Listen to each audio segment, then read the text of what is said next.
My name is Jessica, and I'm representing SLIS Connect. We are basically exactly what it says. We are trying to connect everyone in SLIS, and we host a lot of events. I'm so sorry she will be gone by the time I'm reading, but she's a little cranky right now. But we're so glad to have you all here. I do have the website up on the slide if you guys would like to take a look at our Facebook pages, but we're so glad that you guys could be here with us, and please do check out our Facebook pages. Thank you.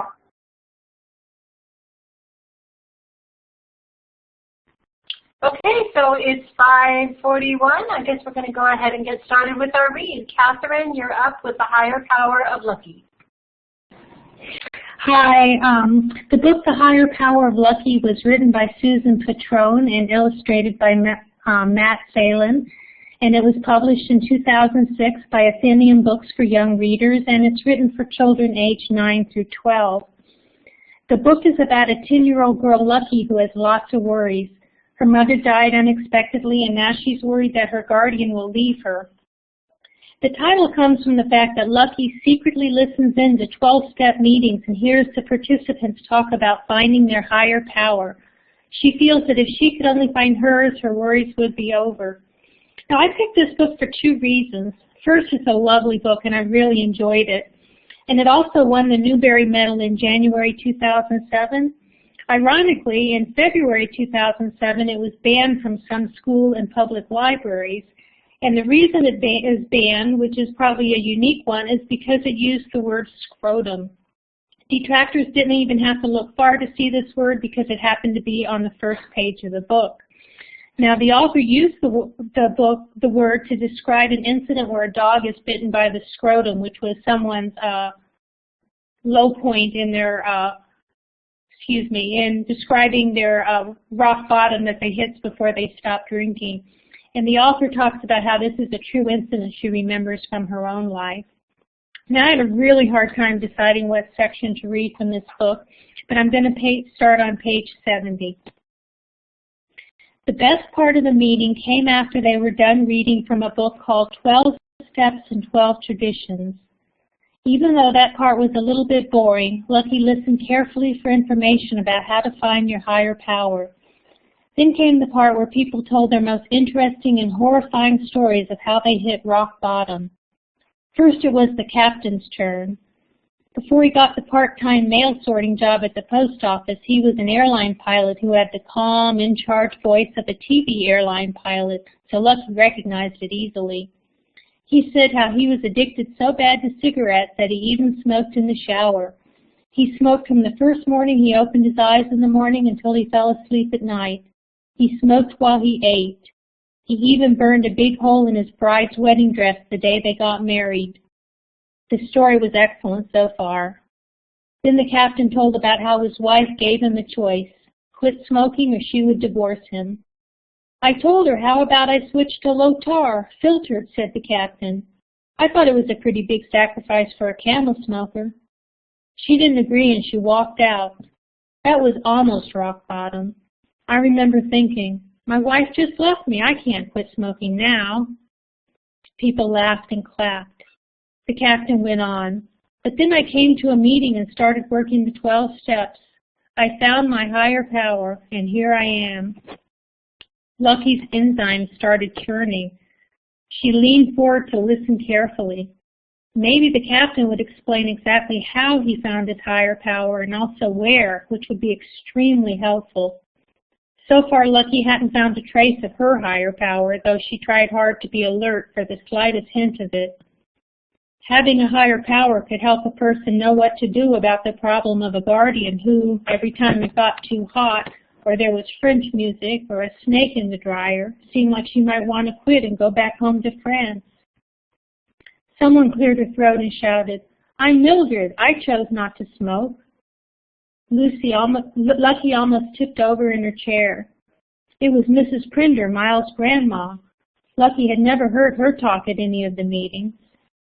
Mrs. Prinder went on. I was in the hospital with quadruple pneumonia. After the doc told me I'd die if I didn't quit smoking, I snuck out the back and lit a cigarette. I coughed so hard I broke a rib, so I had to quit for a while until they let me go home. Next day, I dropped a cigarette on the couch and set it on fire, and then I set my hair on fire. I called the fire department and went outside to wait. Well, it was raining, so I stood there in the road bawling and trying to smoke a sopping wet cigarette, but that wasn't rock bottom.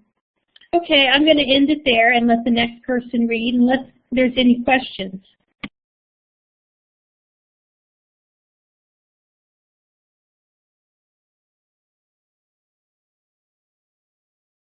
That was beautiful, Kathy. Thank you so much. Our next speaker is Annie Knight. And then I wanted to remind everybody that the presentation and the voting for the poster contest will be at 6:30. 6:30, 6:40, we'll go ahead and vote. And also the voting will be open for a couple days after that, maybe a week. Okay, thank you so much again, Kathy. And Annie, you're next. All right, so I'll be reading a part of Norwegian Wood from Haruki Murakami, who's one of my favorite authors. This book was on the banned books reading list this year due to sexual content, and noted specifically that it was gay sexual content in the media as it was removed from curriculum in New Jersey. You can read more specifics about that in the actual Banned Books Week report from 2011 to 2012, the link of which is available through the event Facebook site. And I'll just give you a quick overview. Just a moment here.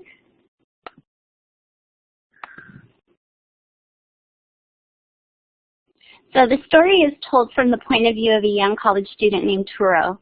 Turo is dealing with the suicide of Kazuki, his best friend from high school. In doing so, he continues to spend his time with Naoko, Kazuki's ex-girlfriend. As the two commiserate over Kazuki, they begin to develop a deeper relationship. However, Naoko is unable to handle the trauma of Kazuki's death along with other personal issues and goes to live in a sanitarium. Toru stays in touch with Naoko during her time at the sanitarium, and through letters and visits, their relationship deepens and they end up falling in love. However, Naoko is unable to recover and ends up committing suicide. So the passage I'm going to read is from the story, or it's near the end of the book, actually. It's right after Toru learns of Naoko's death, and he decides that he needs to just get away and go on a road trip.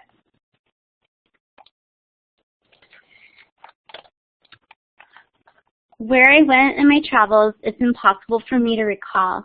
I remember the nights and sounds and smells clearly enough, but the names of the towns are gone, as well as any sense of the order in which I traveled from place to place.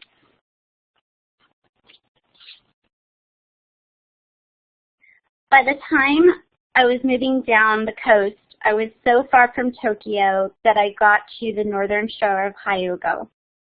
Walking along the seashore was easy. I could always find a comfortable place to sleep in the sand. I'd make a fire from driftwood and roast some dried fish. Then I'd swallow some whiskey and listen to the waves while I thought about Naoko.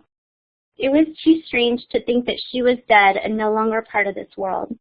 I couldn't absorb the truth of it. I couldn't believe it. I had heard the nails being driven into the lid of her coffin, but I still couldn't adjust to the fact that she had returned to nothingness. No, the image of her was still too vivid in my memory.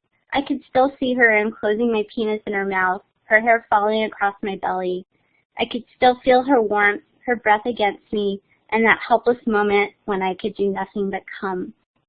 I could bring all this back so clearly as if it had happened 5 minutes earlier, and I felt sure that Naoko was still beside me, that I could just reach out and touch her. But no, she was not there. Her flesh no longer existed in this world.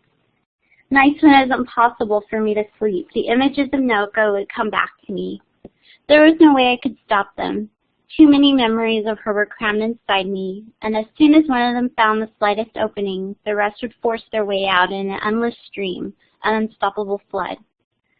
Naoko in her yellow rain cape, cleaning the birdhouse and carrying the feed bag that rainy morning, the caved-in birthday cake and the feel of Naoko's tears soaking through my shirt.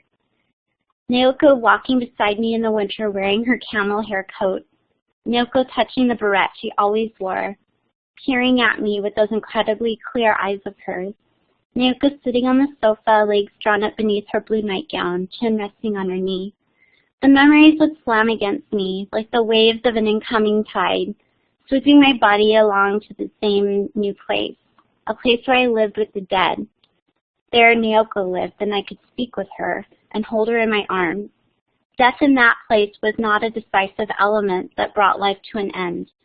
There, death was but one of many elements comprising life. There, Naoko lived with death inside her, and to me she said, "Don't worry, it's only death. Don't let it bother you." I felt no sadness in that strange place. Death was death, and Naoko was Naoko. "What's the problem?" she asked me with a bashful smile. "I'm here, aren't I?" Her familiar little gesture soothed my heart and gave me healing. If this is death, I thought to myself, then death is not so bad. "It's true," said Naoko. "Death is nothing much. It's just death. Things are so easy for me here." Naoko spoke to me in the spaces between the crashing of the dark waves. Eventually, though, the tide would pull back, and I would be left on the beach alone, powerless. I could go nowhere. Sorrow itself would envelop me in deep darkness until the tears came. I felt less that I was crying than the tears were simply oozing out of me like perspiration. I had learned one thing from Kazuki's death, and I believed that I had made it a part of myself in the form of a philosophy. Death is not the opposite of life, but an innate part of life. By living our lives, we nurture death. True as this might be, it was only one of the truths we had to learn. What I learned from Naoko's death was this: no truth can cure the sorrow we feel from losing a loved one. No truth, no sincerity, no strength, no kindness can cure that sorrow. All we can do is see it through the end and learn something from it.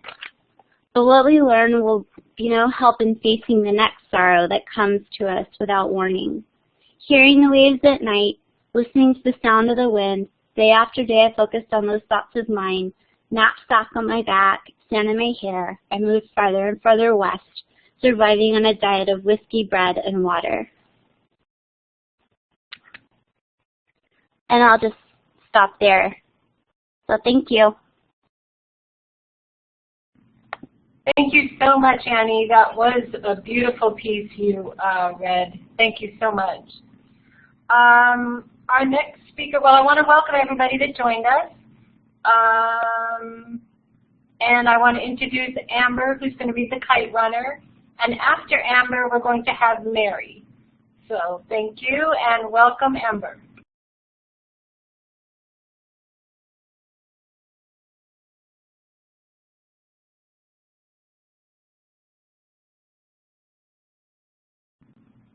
Amber, can you check your mic?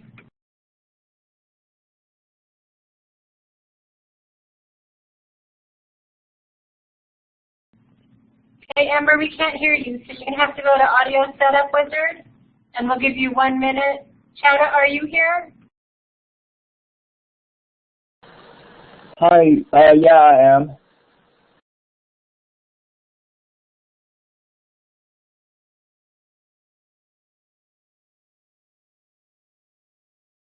Excellent, Chowda. Let me speak to Amber if she's opening. If not, I'm going to have you go ahead and read, okay? Okay, yeah, sure. Just let me know.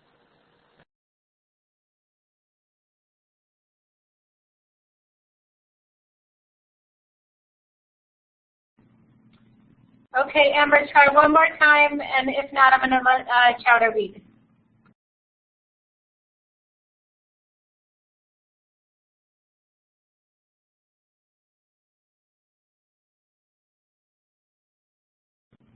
Okay, is there anybody that can hear Amber, or is it just me?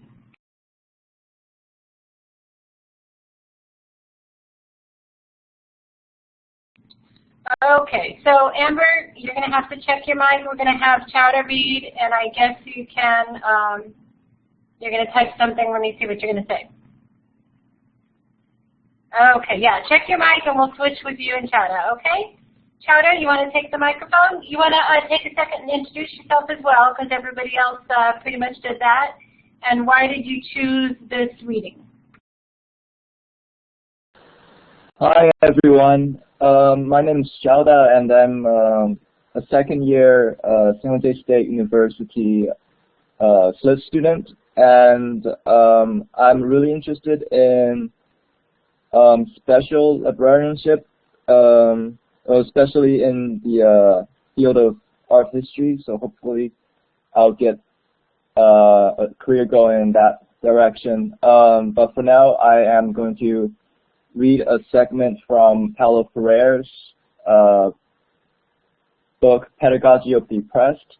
I chose this book even though it was banned in 2010 in Arizona by their law HB 22881 as part of the elimination of the Mexican American Studies program.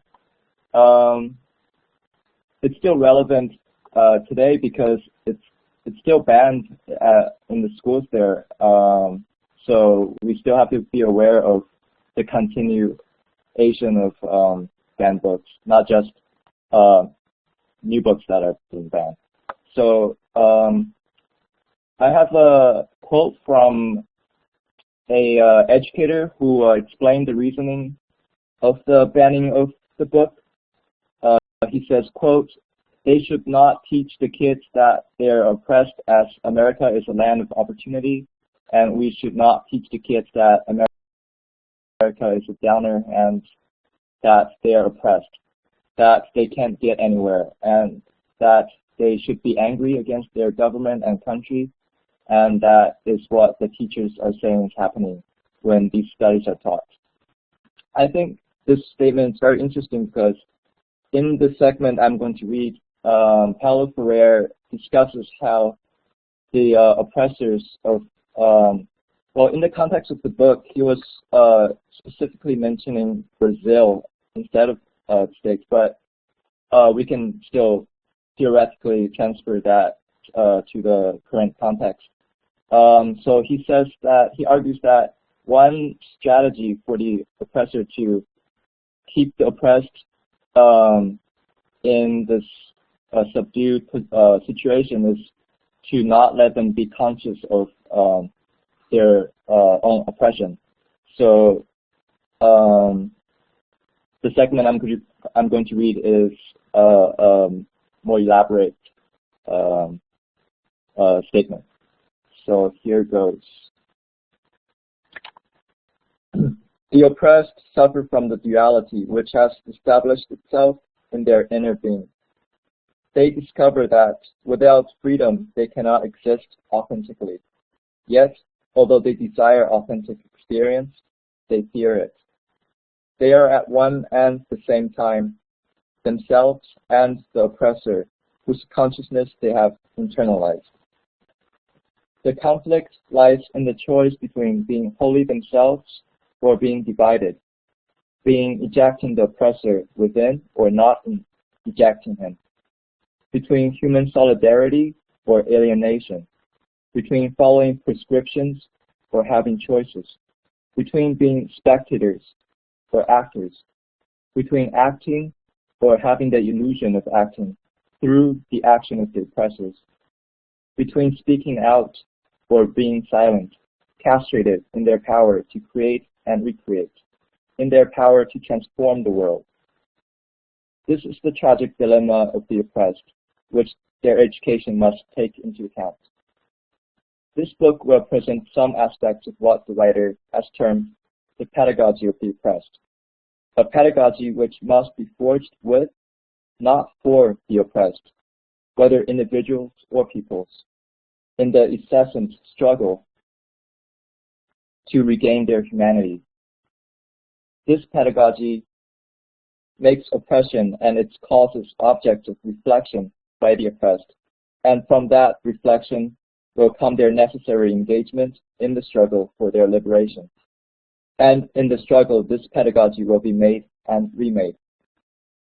The central problem is this: how can the oppressed, as divided, unauthentic beings, participate in developing the pedagogy of their liberation?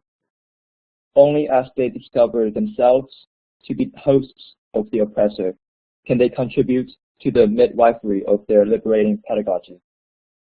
As long as they live in a duality in which to be is to be like, and to be like is to be like the oppressor, this contribution is impossible.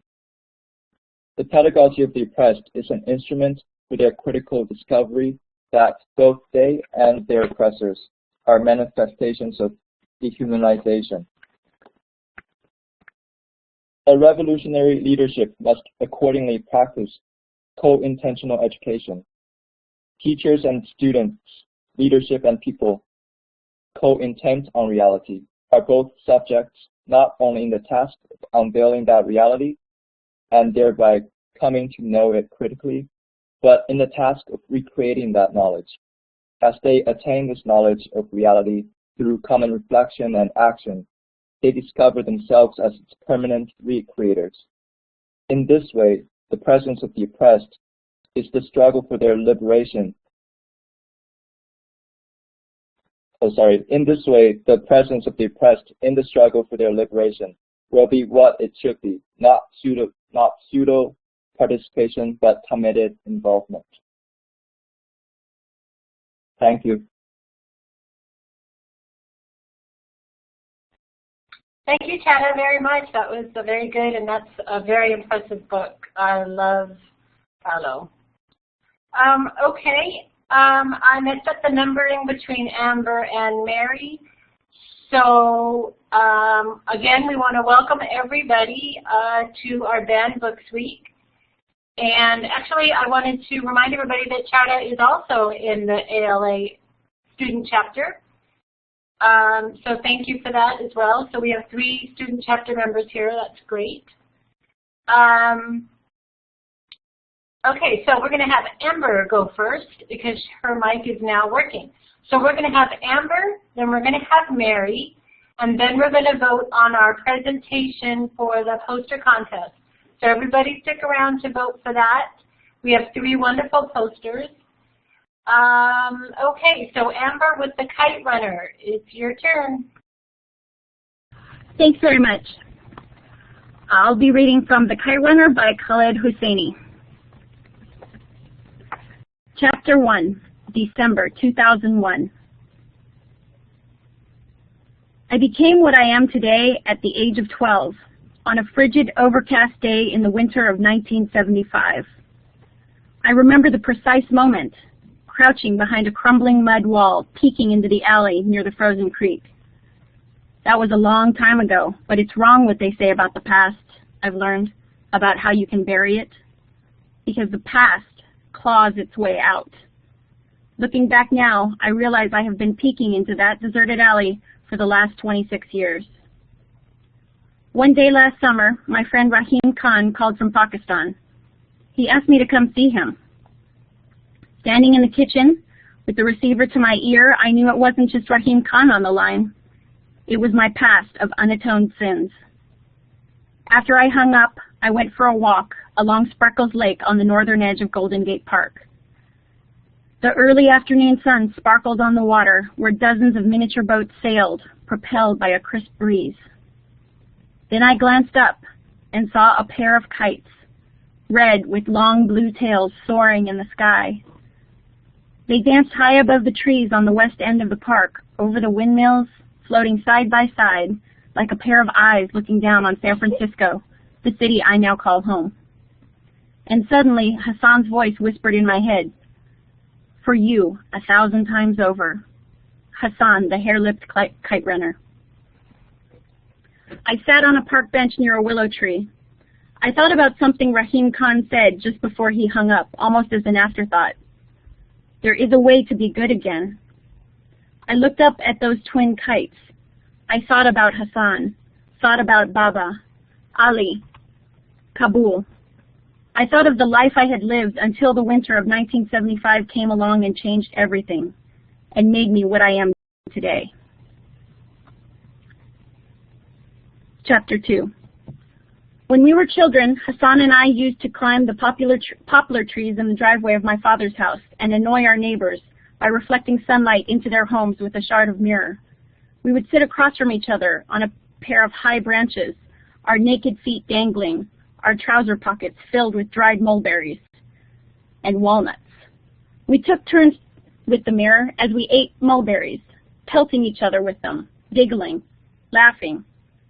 I can still see Hassan up on that tree, sunlight flickering through the leaves on his almost perfectly round face, a face like a Chinese doll chiseled from hardwood, his flat, broad nose and slanting, narrow eyes like bamboo leaves, eyes that looked, depending on the light, gold, green, even sapphire. I can still see his tiny, low-set ears and that pointed stub of a chin, a meaty appendage that looked like it was added as a mere afterthought.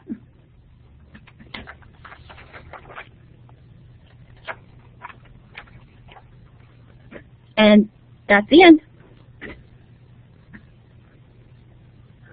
Thank you so much, Amber. That was beautiful.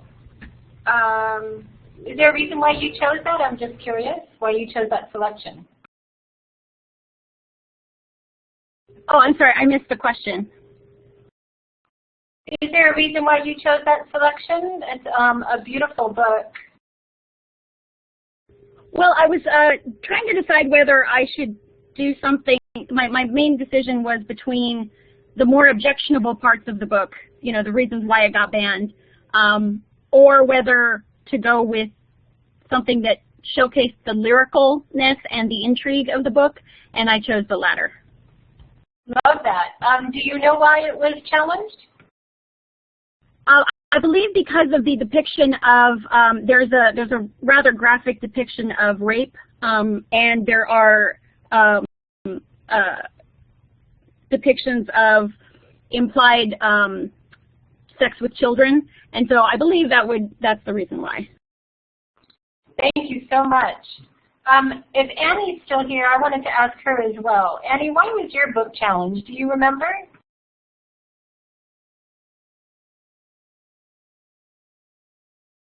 Kind of caught her off guard, I think. Chime in anytime, Annie. Okay, so we're going to have Mary read next. My mom's having a baby. And then we're going to go ahead and vote on the presentation of the posters. Thank you so much. And Mary, if you want to describe also why your book was challenged, I'd appreciate that. I'm always interested to know why. Thank you. Hi everybody, my name is Mary and I am reading from My Mom's Having a Baby by Dory Hillstead Butler. And I interpreted this book to be sort of a guide for young children whose mothers are pregnant. Because when you're a child and your mom is pregnant, there's all this stuff going on around you. Lots of new vocabulary words. Everybody's worried about the mom. Mom's going to the doctor all the time. And all of a sudden the attention's not on you anymore. It's everything's about the mom and the baby, the baby, the baby. So the language in this book is really geared towards talking to the child and not the mother. And this book was banned, or was challenged, because it has some pretty frank but not vulgar, in my opinion, discussions of how a baby is made. And it has some kind of very child-friendly, I'd say, watercolor illustrations of male and female genitalia, sort of from a very more medical perspective. And the first thing I'm going to do is actually read a blog post that the author made. It's very short. In response, that is her response to finding out that her book was challenged. So this is off of Dory Hillstead Butler's own blog, and I think she pretty much sums up kind of the pervading idea behind Banned Book Week. And so here goes. Nothing like finding out I've written the fourth most challenged book in the country last year to inspire me to start blogging again. fourth most challenge behind Lauren Miracle's TTYL books, Kim Dong-hwa's Color of Earth, and Suzanne Collins' The Hunger Games trilogy. And the reasons people want to restrict access to My Mom's Having a Baby include nudity, sex education, sexually explicit, and unsuited to age group. If you read my book and tell me that it's not right for your 4-year-old, your 8-year-old, your 12-year-old, that's great. I applaud you for taking the time to read a book before offering it to your child. I applaud you for knowing what's right for your child or for your family. And I am not at all offended if you choose to restrict your child's access to my book. But when you try and restrict other people's children to my book, then I'm going to get upset. Who are you to decide what's right for everyone? It's funny, when I took up the battle for my children, I always did it to get them access to something. I never did it to restrict their access. I also never tried to tell anyone what was right for my children, what was right for all children, or even all children in my children's situations. My children are individuals who did not always fit into the round holes the school always needed them to fit into. And as their mother, while they were growing up, I knew better than anyone what was best for them, although I didn't always realize that. That I know nothing about what's best for everybody else's kids. Why do so many people think they know what's best for all children and all families? And what exactly are these people trying to protect America's children from? Knowledge, ideas that may contradict their own. Personally, I find that far more frightening than I find any of the books on the ALA's list of most challenged books last year. Doesn't anybody talk to their kids anymore? Reading a book about a difficult, embarrassing, or unpleasant subject is a good way to open dialogue with your child. Even if you disagree with the values or the point of view in the book, it's a good opportunity to share your own values with your children. But some people just don't want to do that. Some people would rather raise a generation of uninformed kids who have never learned to think for themselves. It boggles my mind that people actually think that if you give kids information about sex, it'll make them go out and have sex. Why are people so afraid of ideas presented in books? Why are people so afraid to talk to their kids? The only good news I can see in that ALA list of most challenged books last year is that for once, And Tango Makes Three didn't make the list. So that's her take on it, and I think it's pretty good. And I'm going to actually read from the middle. I think I just searched for Dory Hillstead Butler, just Googled it. It should be one of the first things that comes up. I don't have a link to her blog right now. I'll share it later. So I'm going to read from the middle of this very sexually explicit, terrifying, challenging, controversial book. It's narrated from the perspective of a 5-year-old named Elizabeth. Mom has to go to the doctor a lot to make sure both she and our baby stay healthy. Sometimes she feels sick to her stomach, but the doctor says that's normal because of all the changes in her body. Mom says she'll feel better soon. The doctor weighs Mom and measures her belly. Then she puts a little instrument called a Doppler on her belly so we can hear her baby's heart beating. It's loud and fast. It sounds like a galloping horse. It's November now, and our baby is 12 weeks old. All his body parts are formed, but he is only as big as my pointer finger. He has soft nails on his fingers and toes, eyelids that are shut tight, and teeny tiny 20 little buds inside his mouth that will become his teeth. I wonder how our baby got inside my mom. One day, she and I have a nice talk about that. Mom says it takes 2 people to make a baby, a man and a woman. Children can't make babies. Tiny sperm are made inside a man's testicles. Tiny eggs are stored inside a woman's ovaries. A sperm and egg must join to make a baby. When a sperm and egg come together in a place called a fallopian tube, we say the egg is fertilized. The fertilized egg moves down the fallopian tube and into the uterus. There, all snug and safe, it grows into a baby. But how do the sperm and egg get together, I wonder? And on this page it shows an illustration of a man and a woman covered by a blanket kissing, and there's little hearts floating around their head, and it's very cute. Mom says that when a man and a woman love each other so much that they want to make a baby, they lie really close to each other and hug and kiss. All this hugging and kissing feels nice. It makes the man and woman want to get even closer to each other. The man puts his penis between the woman's legs and inside her vagina. After a while, a white liquid shoots out of the man's penis and into the woman's vagina. The liquid is full of millions of sperm. They swim up the woman's vagina, through her uterus, and into one of her fallopian tubes. If a sperm and egg join together, 9 months later, a new baby will be born. And I really wish you guys could see the pictures because there's this great little cartoon image of a little sperm reaching the egg, and his little cartoon word bubble says, "Made it!" Our baby is growing bigger every day. Mom's belly stretches to make room. It's December, and everyone can tell there's a baby inside her now. Her belly bulges out a little. Our baby is about as long as my foot. He can turn sideways and backwards and upside down. Sometimes Mom can feel him turning somersaults in there. Pretty soon, I'll be able to put my hand on her belly and feel him too, but I can't feel him yet. And that's where I will stop. Thank you very much.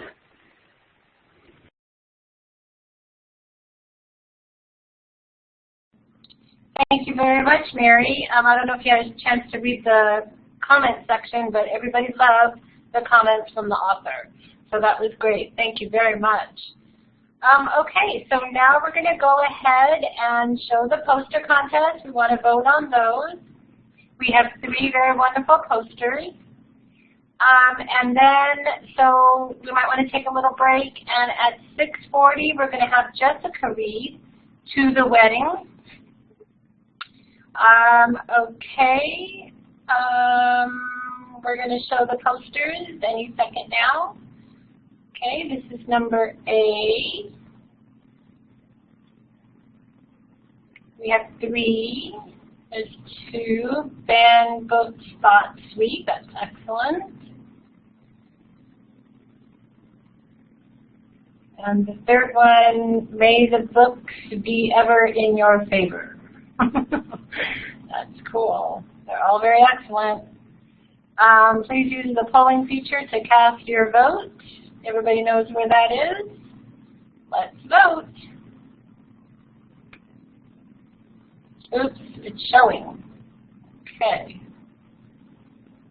So I guess we're going to show that.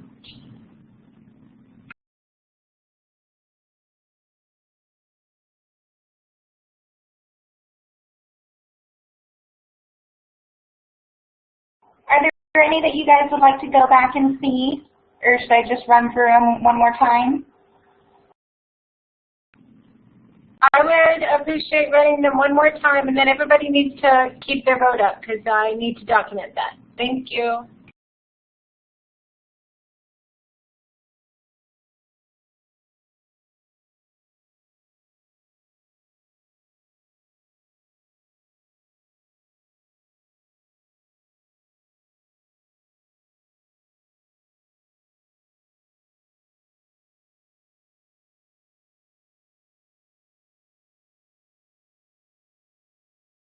Run through them one more time for everyone.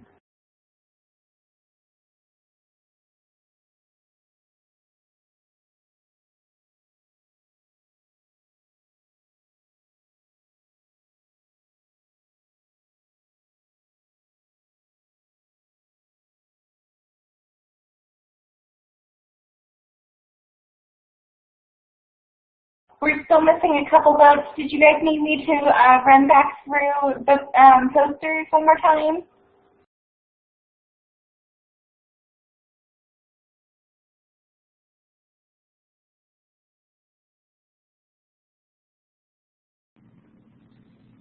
Okay, and what we're also going to do is not announce the favorable ones here. We are still going to tally for the rest of the week, and we'll make an announcement at the end of the week. Does anybody have any questions, comments, or suggestions?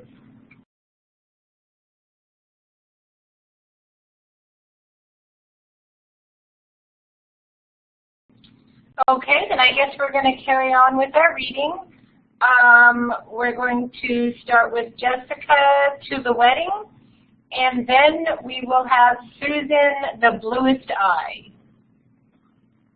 Take it away, Jessica. Hi everyone.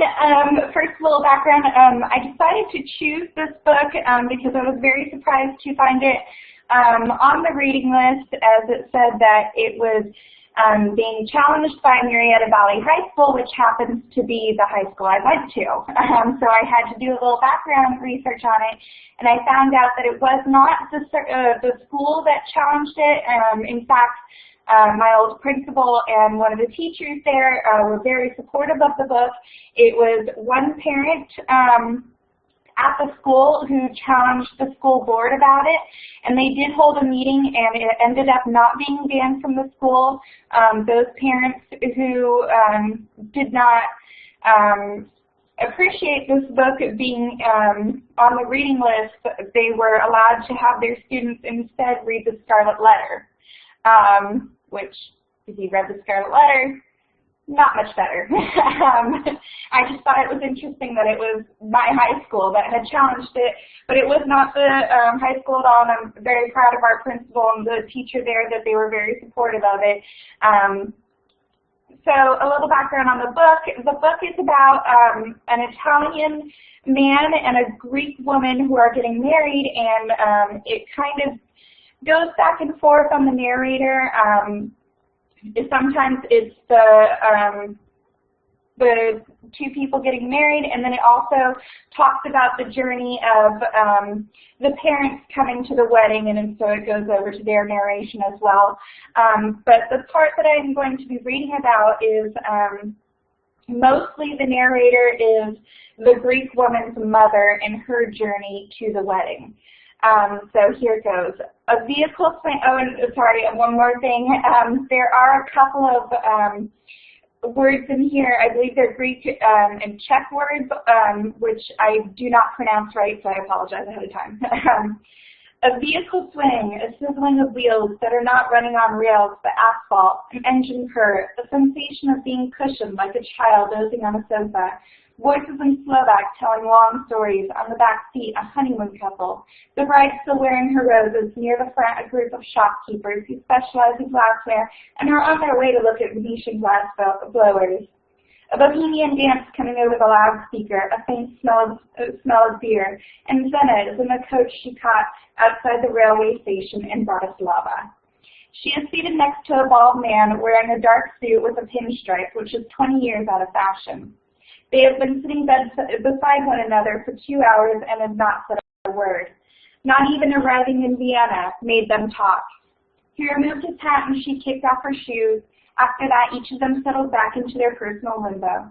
She looked out of the window and he read a newspaper.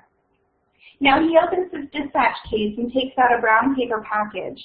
Unwrapping it, he finds some meat sandwiches. Lifting up the whole package, he offers one to her. She shakes her head. He shrugs and bites into his own sandwich. Have you noticed, he says with his mouth full, how gherkins, the Kislowski, are getting more and more sour? She says nothing.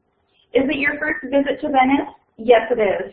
She has the voice which doesn't fit her reticent appearance. The voice of a born singer which doesn't have to search for expression, since expression is the gift of that voice. The 3 words, yes, it is, sounded as though they were an entire life story. He must be at least 15 years older than her. She turns again to the window. Soon it will be dark. The last sunshine lights the distant mountains. A church hidden between hills, leaves, countless millions of them. The nearest along the edge of the road made to flutter by the drought of the passing coach. Village houses of 3 stories, apple trees, many wooden fences, a solitary horse. I'm sure you'll like Venice, he says. I just changed there, she says. It is the moment in the farmsteads out there when the chickens are locked up for the night, and old women crumple newspapers and push them with kindling wood into the stove and look for their box of matches. Why not take an orange? In Venice we'll already find cherries. Where do you go afterwards? To my daughter's wedding. A happy occasion then? Scarcely. My daughter is HIV positive. Without an instant's reflection, Zena has told the man who is a stranger what she has hesitated to tell her intimate friends. She stares at him as though he, not she, has said something shocking. The skin of his bald scalp was smooth as a silk scarf, moistened with a spray for ironing. "I'm so sorry," he murmured. "I think you should be." The driver turns down the volume on the music and announces over the loudspeaker that in 5 minutes the coach will be stopping at a Gasthaus for toilets and refreshments. "It takes a long time," the bald man says, "and meanwhile it's possible." "Are you a doctor?" "No, I drive a taxi." "You expect me to believe that? What are you doing riding in a coach if you drive a taxi?" "I'm tired of driving," he explains. "You don't have the face of a taxi driver," she retorts. "I can't help it. I drive a taxi. And anyway, cars are useless in Venice. In Venice you walk." Zena pauses, perhaps to wonder what she's doing. "A taxi driver, it's hard to believe," she says. "We're all living things which are hard to believe," the man says, "things we never imagined." 40 minutes respite, announces the driver over the loudspeaker. "Not a minute more, please."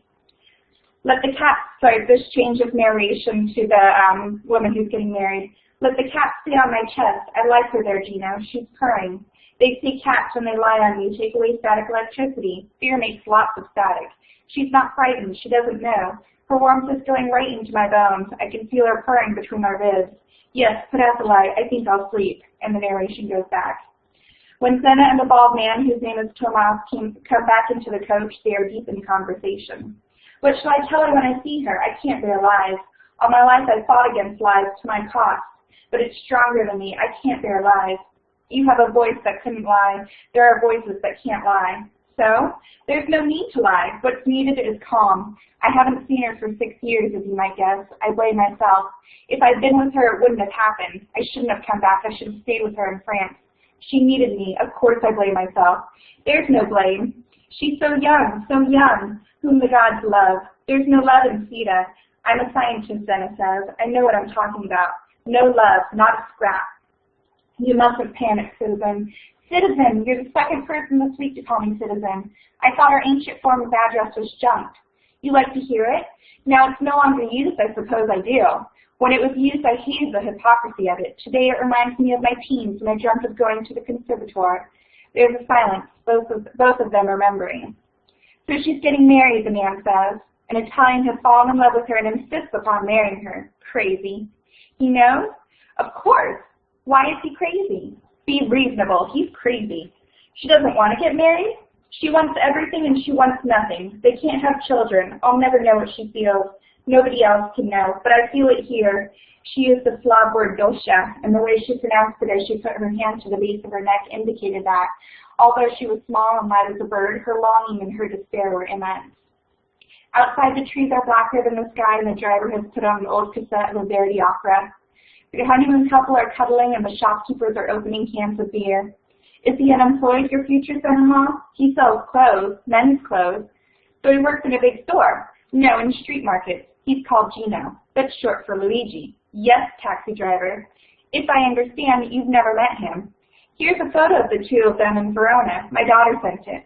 "She's very beautiful, your daughter, and she already looks Italian." As for Gino with his big nose, his big teeth, and his long wrists, he's exactly like a young man drawn by Lucas van Leyden. A long time ago, nearly 5 centuries. I have a postcard of the drawing at home. Lucas probably drew it a few months after meeting Albrecht Dürer. The two of them swapped drawings in Antwerp. How come you know so much? Gino and the man in Van Leyden's drawing have the same kind of independence. It goes with their faces. With those teeth and that nose, it has nothing to do with rank. Men like them never have power. They're riders. Much later, the Americans turn the rider into a cowboy, but he's much older than America.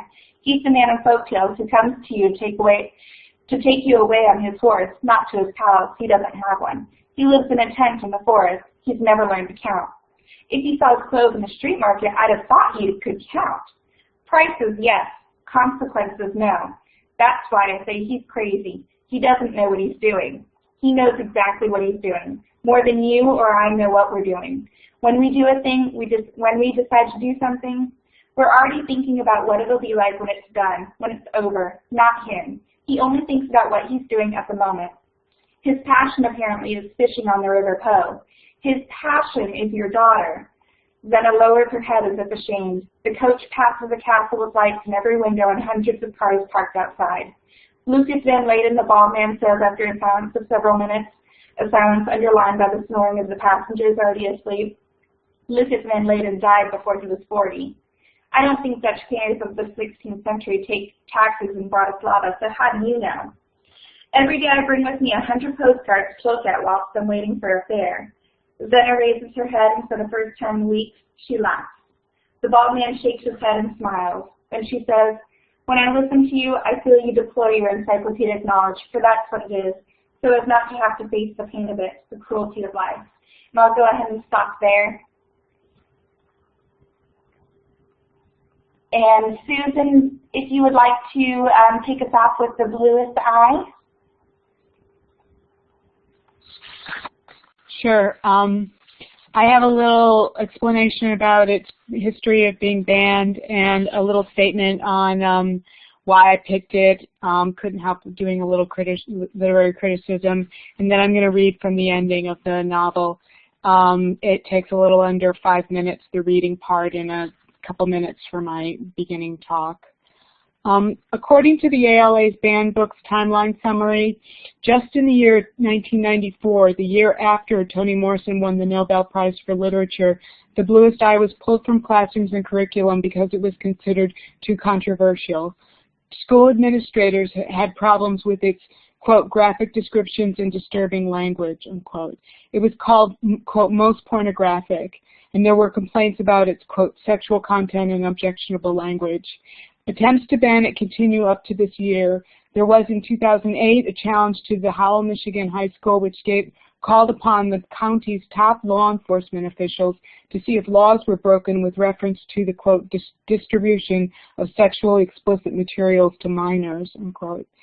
In 2012, the novel was challenged in the Brookfield, Connecticut High School curriculum because of sex scenes, profanity, and age appropriateness of the book, even though students had been reading The Bluest Eye since 1995. I picked The Bluest Eye because I think it remains one of Toni Morrison's greatest novels. It was her first novel, of course, published in 1970. It is a novel that is situated very specifically in the African American experience. It is historically situated in Ohio during the period after the Depression, the time of Shirley Temple movies and the blue-eyed dolls that resembled her, as well as the white world of the Dick and Jane books. It is a story about a young African American girl and her distorted ideas of beauty and the abuses she experiences in her life, including being raped by her father. However, it is also a novel that encompasses profound overarching literary themes. One critic has pointed out that The Bluest Eye is modeled on classical Attic tragedies in which an ugly or deformed person was chosen to take upon himself all the evils which afflicted the community and was then sexually abused and killed. This theme is a central one in our cultural tradition, and yet it still has the power to shock us. This is interesting to me because The Bluest Eye is a novel about the banishment from the community of what is ugly, and today we are still trying to banish the novel because of the ugliness of its subject matter. The Bluest Eye is a work of literature that can be considered incendiary. That is Toni Morrison's word. As she has said, quote, art is incendiary and properly so. It sharpens us, makes us vulnerable, makes us fierce, coherent, and it can even frighten us, unquote. This novel does all those things to us if we allow it to, and we should, and in fact we must. Okay, so this is the last sort of heartbreaking part of the novel. So it was, a little black girl yearns for the blue eyes of a little white girl, and the horror at the heart of her yearning is exceeded only by the evil of fulfillment. We saw her sometimes, Frida and I, after the baby came too soon and died, after the group and the slow wagging of gossip and the slow wagging of heads. She was so sad to see. Grown people looked away. Children, those who were not frightened by her, laughed outright. The damage done was total. She spent her days, her tendril sap-green days, walking up and down, her head jerking to the beat of a drummer so distant only she could hear. Elbows bent, hands on shoulders, she flailed her arms like a bird in an eternal, grotesquely futile effort to fly. Beating the air, a winged but grounded bird, intent on the blue void it could not reach, could not even see, but which filled the valleys of the mind. We tried to see her without looking at her, and never, never went near. not because she was absurd or repulsive or because we were frightened, but because we had failed her. Our flowers never grew. I was convinced that Frida was right, that I had planted them too deeply. How could I have been so sloven? So we avoided Piccola Breedlove forever, and the years folded up like pocket handkerchiefs. Sammy left town long ago. Charlie died in the workhouse. Mrs. Breedlove still does housework, and Piccola is somewhere in that little brown house she and her mother moved to on the edge of town, where you can see her even now, once in a while. The bird-like gestures are worn away to a mere picking and plucking her way between the tire rims and the sunflowers, between Coke bottles and milkweed, among all the waste and beauty of the world, which is what she herself was. All of our waste which we dumped on her and which she absorbed, and all of our beauty which was hers first and which she gave to us. All of us, all who knew her, felt so wholesome after we cleaned ourselves on her. We were so beautiful when we stood astride her ugliness.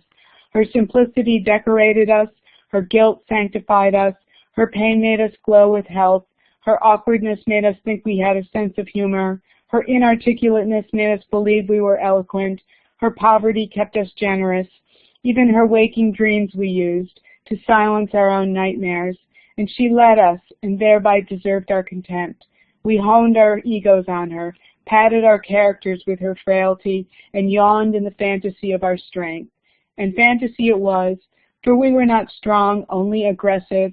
We were not free, merely licensed. We were not compassionate, we were polite, not good, but well-behaved.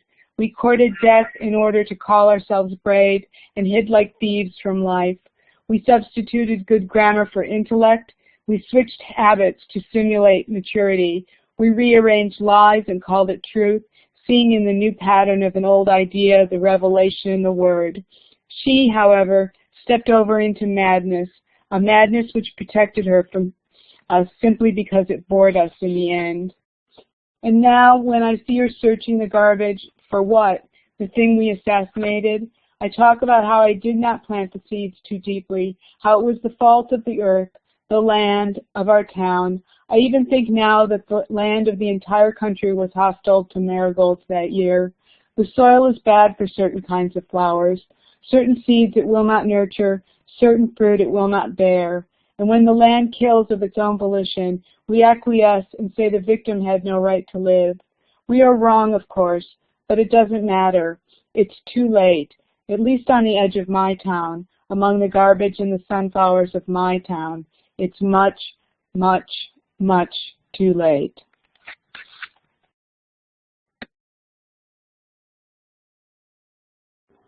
Great job, Susan. Thank you so much.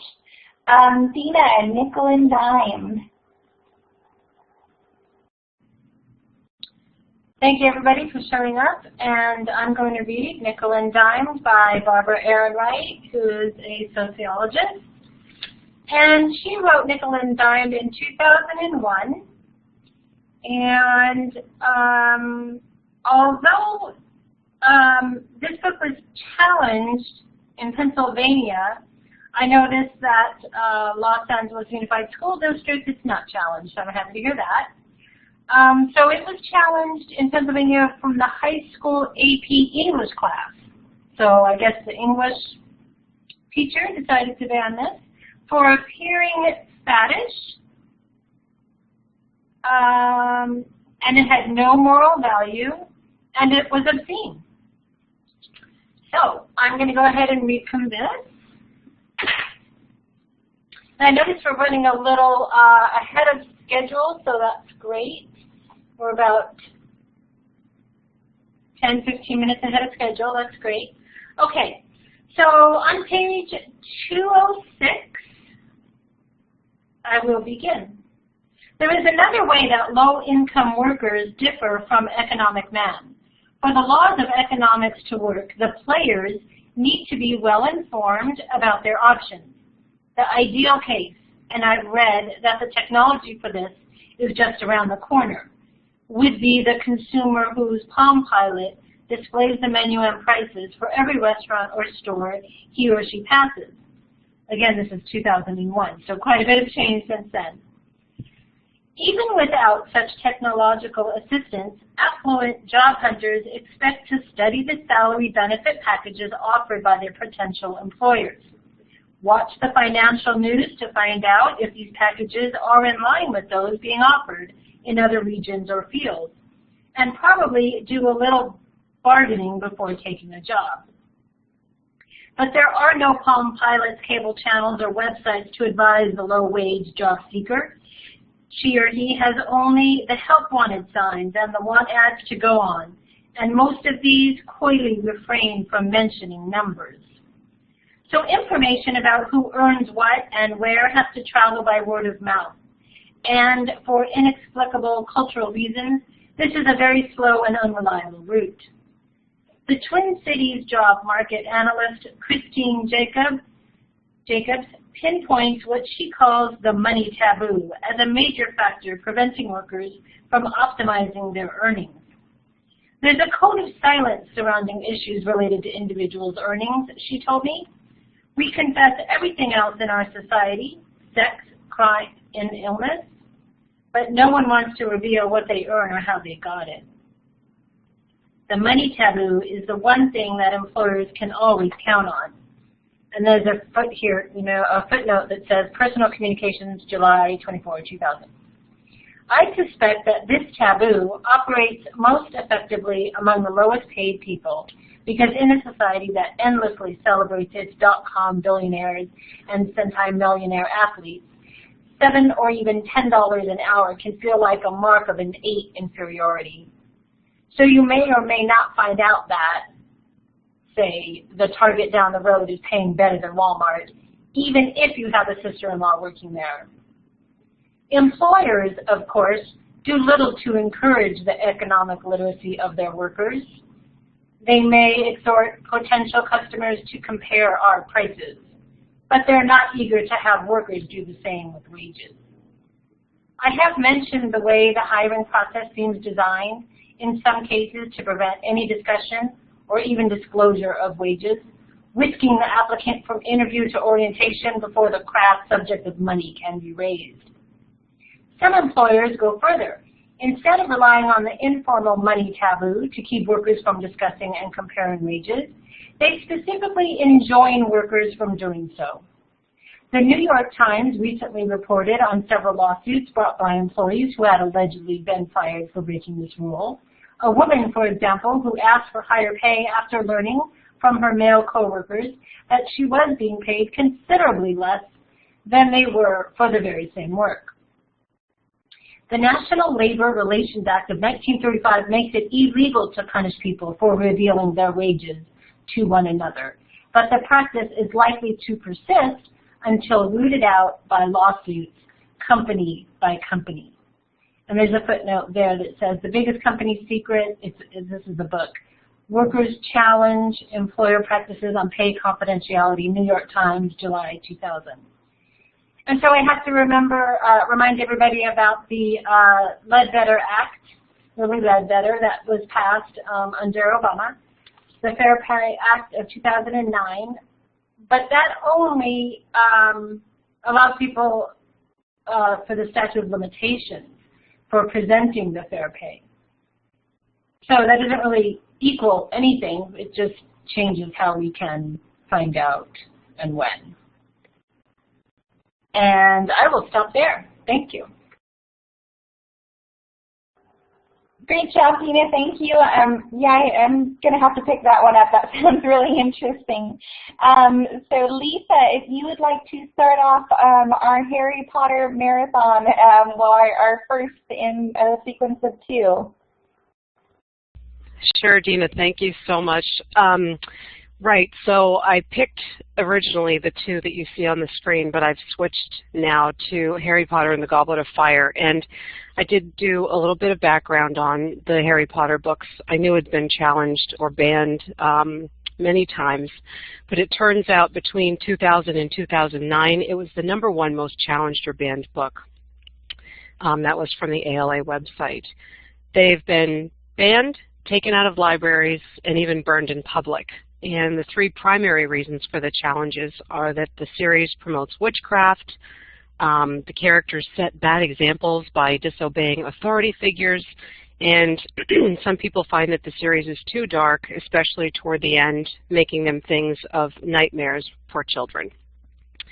Okay, so I'll be doing 2 selections, and I have to say, I'm just a Harry Potter freak. That's why I decided to pick Harry Potter. And the first selection is from the chapter in Goblet of Fire called Mad-Eye Moody. It's chapter 13, where Harry and Ron have gotten their class schedules, and they start going to different classes, and here they're in divination with Professor Trelawney.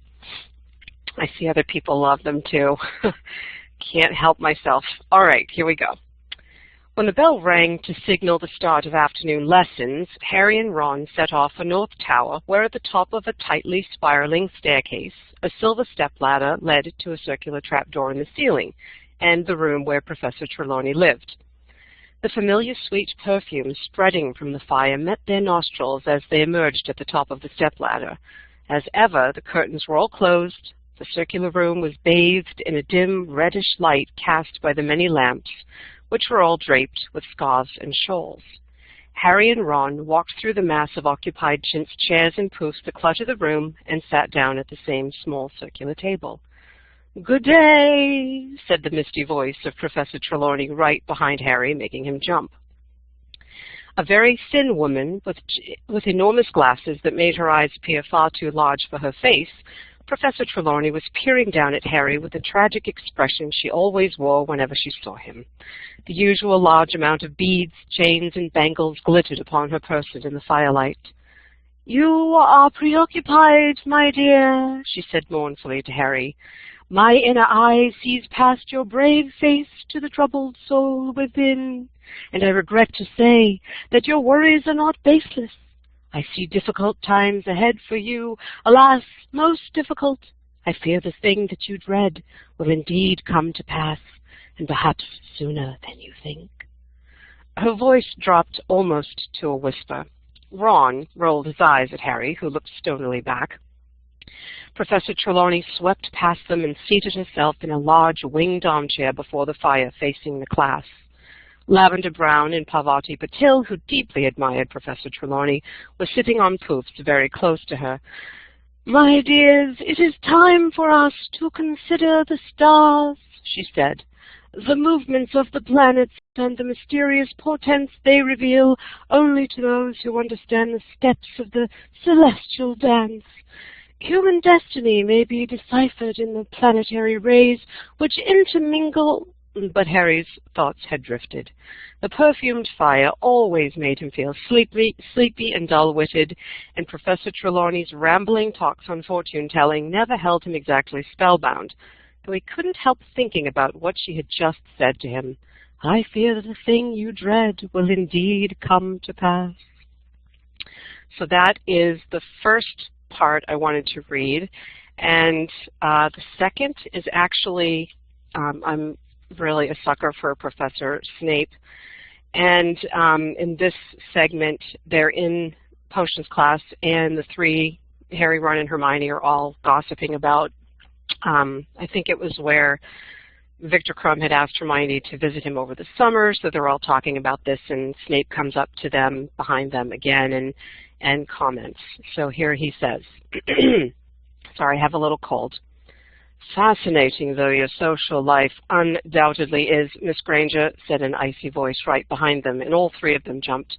"I must ask you not to discuss it in my class." 10 points from Gryffindor.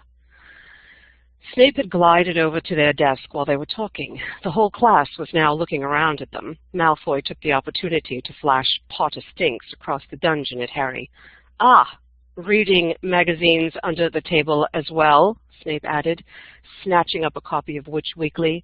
"A further 10 points from Gryffindor. Oh, but of course."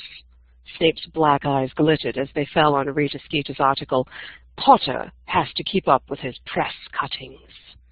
The dungeon rang with the Slytherin's laughter, and an unpleasant smile curled Snape's thin mouth. To Harry's fury, he began to read the article aloud.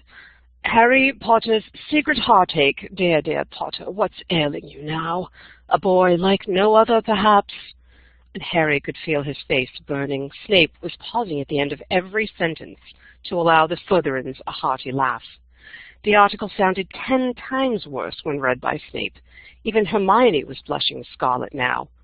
Harry Potter's well wishers must hope that next time he bestows his heart upon a worthier candidate. How very touching, sneered Snape, rolling up the magazine to continued gales of laughter from the Slytherins. Well, I think I had better spare the three of you, so you can keep your minds on your potions rather than on your tangled love lives. Weasley, you stay here. Miss Granger, over there beside Miss Parkinson. Potter, that table in front of my desk. Move now.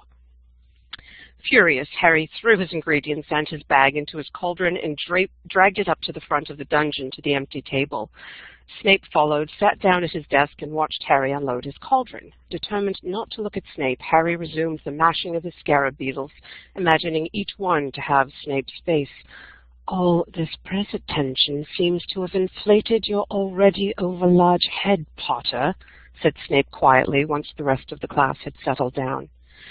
Harry didn't answer. He knew Snape was trying to provoke him. He'd done this before. No doubt he was hoping for an excuse to take a round 50 points from Gryffindor before the end of the class. You might be laboring under the delusion that the entire wizarding world is impressed with you, Snape went on, so quietly that no one else could hear him. And Harry continued to pound his scarab beetles, even though he had already reduced them to a very fine powder. But I don't care how many times your picture appears in the papers. To me, Potter, you are nothing but a nasty little boy who considers rules to be beneath him. Oh, just gotta love that Snape, and that is it for me. Thanks, you guys. Great job, Lisa, and having seen the movies way too many times, you definitely did Professor Trelawney justice. That was really good accent, and I'm really sad to have to read from another Harry Potter book after you. Christine, if you'd like to take us off with Slaughterhouse-Five. Hi, I've selected Slaughterhouse-Five by Kurt Vonnegut, and it was published in 1969, and it's been either banned or challenged 18 times since then. And in 1973, in the North Dakota School District, it was even burned. Mostly it was for vulgarity, sexual content, profanity, and perceived anti-religious views and anti-Christianity. And most recently, it's been challenged by members of the school board in Missouri, and a professor that was kind of speaking to the community, speaking out about the book, questioned it because he said it had language that would make a sailor blush with shame, and that the content is just naked men and women in cages together, and God telling people they better not mess with his son. So I selected a passage that kind of dealt with what this man was speaking about, and ultimately it is a satire, and it has it's very powerful and has a great sense of humor. So I thought this passage kind of speaks to all those levels, and it's from chapter 5, and it is on page 91. Now the head Englishman came into the hospital to check on Billy. He was an infantry colonel captured at Dunkirk. It was he who had given Billy morphine. There wasn't a real doctor in the compound, so the doctoring was up to him. How's the patient? He asked Derby. Dead to the world. But not actually dead? No. How nice to feel nothing and still get full credit for being alive. Derby came now to a lugubrious attention. No, please, as you were, with only 2 men for each officer and all the sick men, I think we can do without the usual pageantry between officers and men. Derby remained standing. You seem older than the rest, said the colonel. Derby told him he was 45, which is 2 years older than the colonel. The colonel said that the other Americans had all shaved now, that Billy and Derby were the only two still with beards. And he said, you know, we've had to imagine the war here, and we have imagined it was being fought by aging men like ourselves. We had forgotten that wars were fought by babies. When I saw those freshly shaved faces, it was a shock. My God, I said to myself, it's a children's crusade. The colonel asked old Derby how he had been captured, and Derby told a tale of being in a clump of trees with about 100 other frightened soldiers. The battle had been going on for 5 days. The 100 had been driven there into the trees by tanks.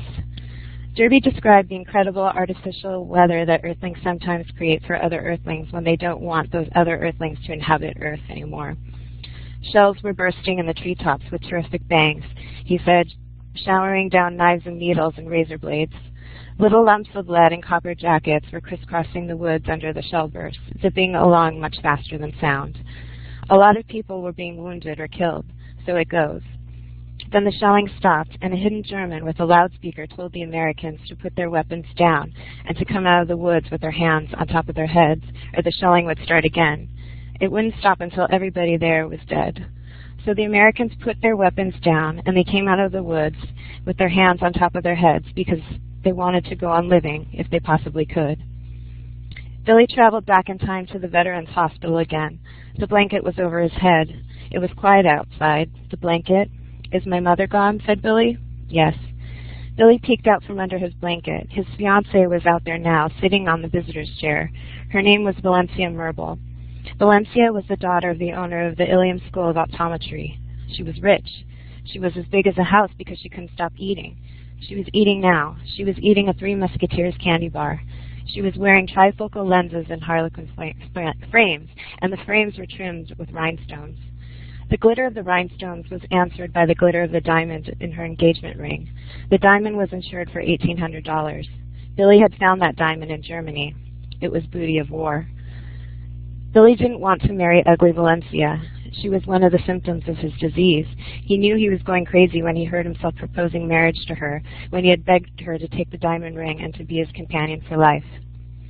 She asked him if there was anything she could bring him from the outside, and he said, "No, I have just about everything I want."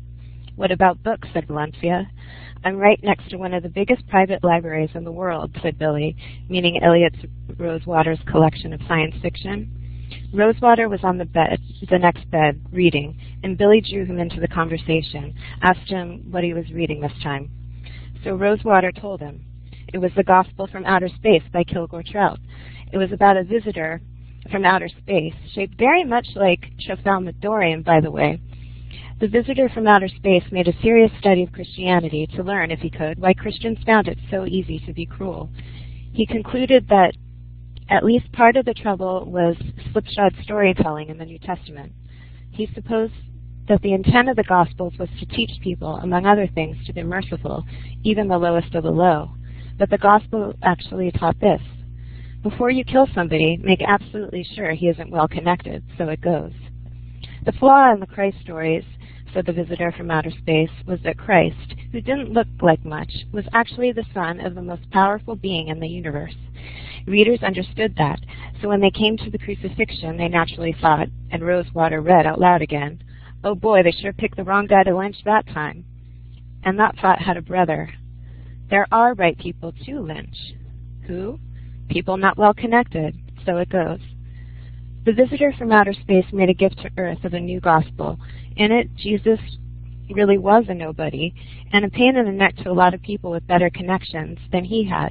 He still got to say all the lovely and puzzling things he said in the other gospels.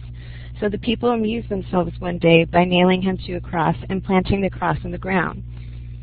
There couldn't possibly be any repercussions, the lynchers thought. The reader would have to think that too, since the new gospel hammered home again and again what a nobody Jesus was. And then, just before the nobody died, the heavens opened up, and there was thunder and lightning. The voice of God came crashing down. He told the people that he was adopting the bum as a son, giving him the full powers and privileges of the Son of the Creator of the universe throughout all eternity. God said this: "From this moment on, he will punish horribly anybody who torments a bum who has no connections." Billy's fiancée had finished her Three Musketeers candy bar. Now she was eating a Milky Way.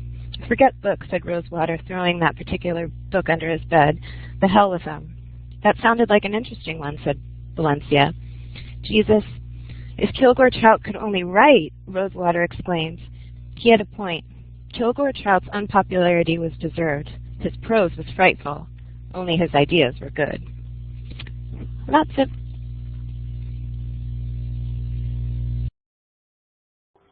Thank you, Christine. That was great. I've actually been so interested in that book since it showed up in Footloose as one of the symbolic books for the town to ban.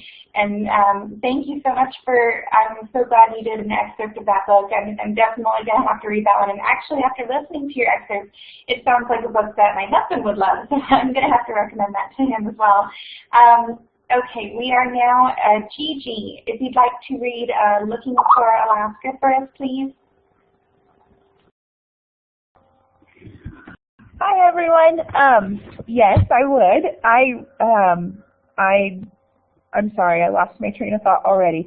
I chose this book just because I was looking through the list and I saw this one and thought it looked good. When I was looking at the bibliography of books, it said that this book was challenged by a high school.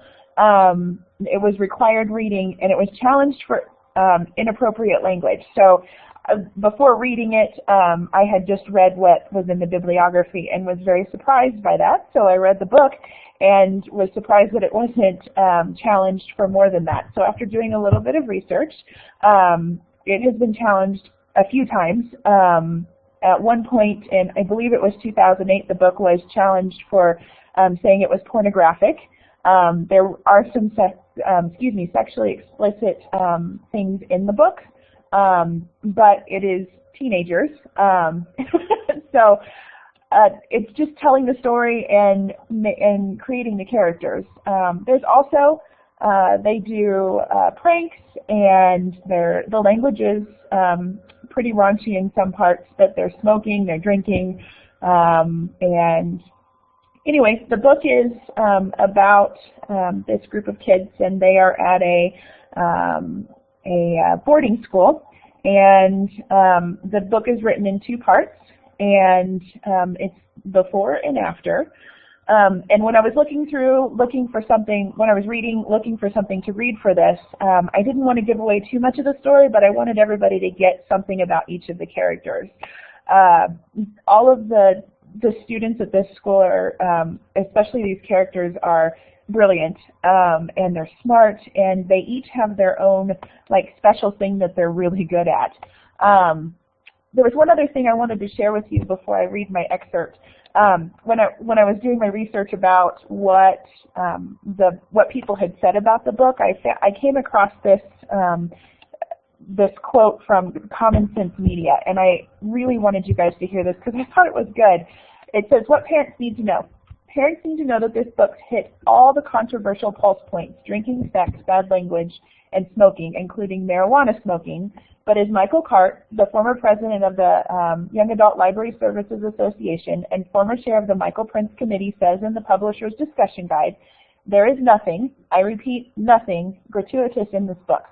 Everything in it serves to define a character, give style to voice, and develop a theme. Indeed, this award-winning book is on many high school reading lists and can help both teachers and parents talk about loss, friendship, and the importance of self-discovery." So the excerpt that I'm reading is after these group of kids pull a prank, and they are all in the smoking hole, and they are drinking, and it's early in the evening, so they've decided that they're going to play this drinking game, and that's where I will start. Oh, excuse me, it's on page 113. "And then Alaska decided that although it wasn't nearly dark yet, it was time for us to get shit-faced. 2 nights in a row is maybe pushing our luck," Takumi said, as Alaska opened the wine. "Luck is for suckers." She smiled and put the bottle to her lips. "We had saltines and a hunk of cheddar cheese provided by the Colonel for dinner." And sipping the warm pink wine out of the bottle with our cheese and saltines made for a fine dinner. And when we ran out of cheese, well, all the more room for Strawberry Hill. we have to slow down or I'll puke, I remarked after we finished the first bottle. I'm sorry, Pudge. I wasn't aware that someone was holding open your throat and pouring wine down it, the Colonel responded, tossing me a bottle of Mountain Dew. It's a little charitable to call this shit wine, Takumi cracked.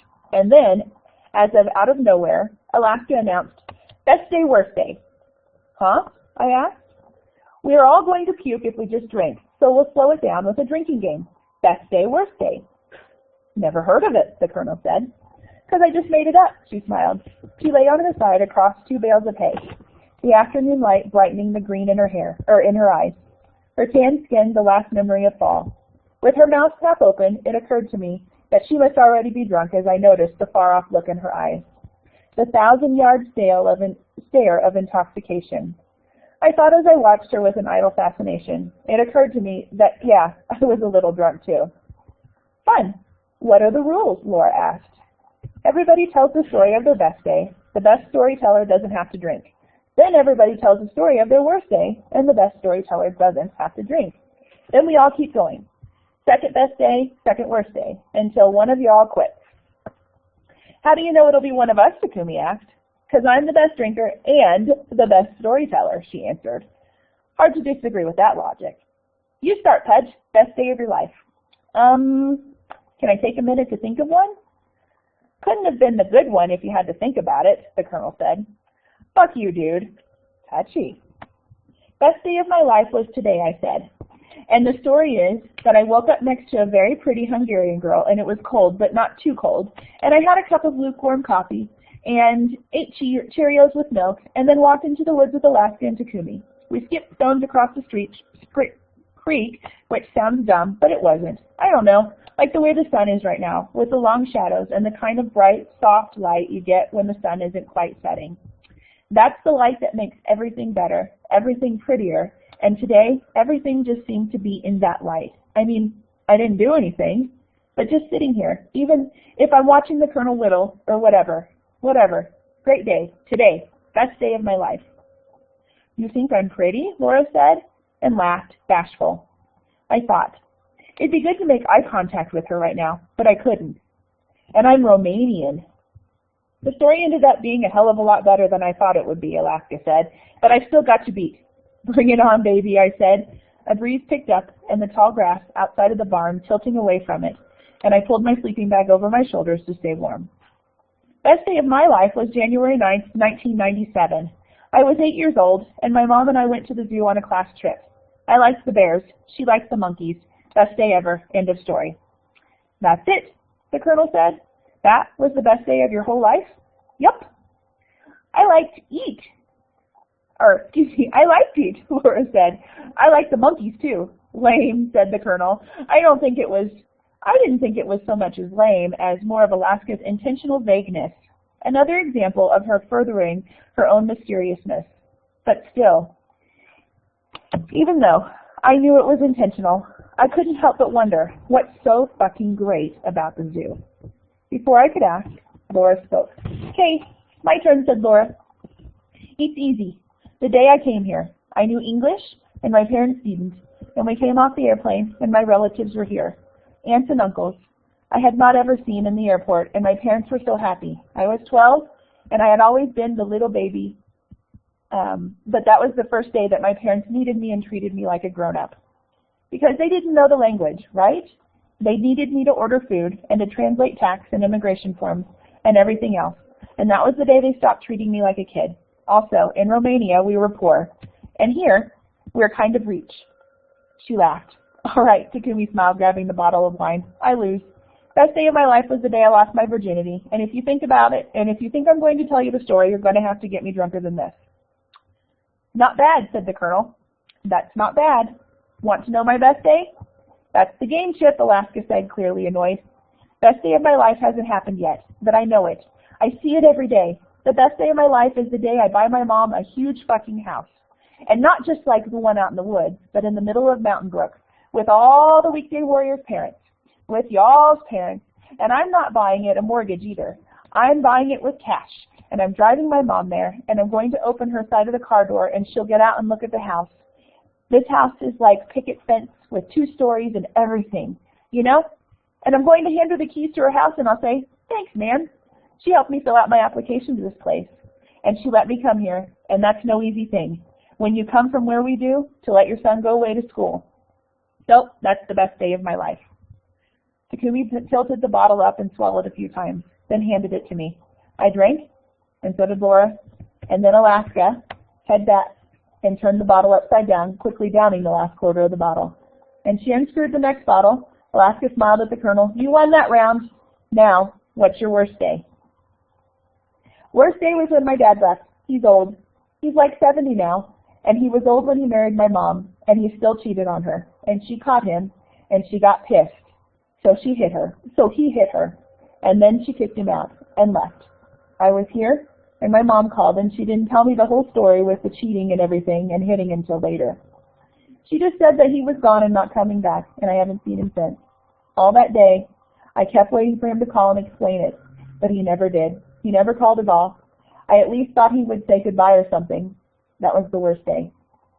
Shit, you got me beat again, I said. My worst day was in 7th grade when Tommy Hewitt pissed on my gym clothes, and the gym teacher said I had to wear my uniform or I'd fail the class. 7th grade gym, right? There are worse things to fail, but it was a big deal then, and I was crying and trying to explain to the teacher what happened, but it was just so embarrassing. And he yelled and yelled and yelled, and I put on the piss-soaked shorts and t-shirt. That was the day I stopped caring what people did.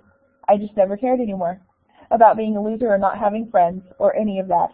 So I guess it was good for me in a way, but that moment was awful. I mean, imagine me playing volleyball or whatever in a pee-soaked gym clothes while Tommy Hewitt tells everyone what he did. That was the worst day. Laura was laughing. I'm sorry, Miles. All good, I said. Just tell me yours so I can laugh at your pain. And I smiled. And then we laughed together. My worst day was probably the same as my best because I left everything. I mean, it sounds dumb, but my childhood too. Because most 12-year-olds do not, have to figure out how to fill out W-2 forms.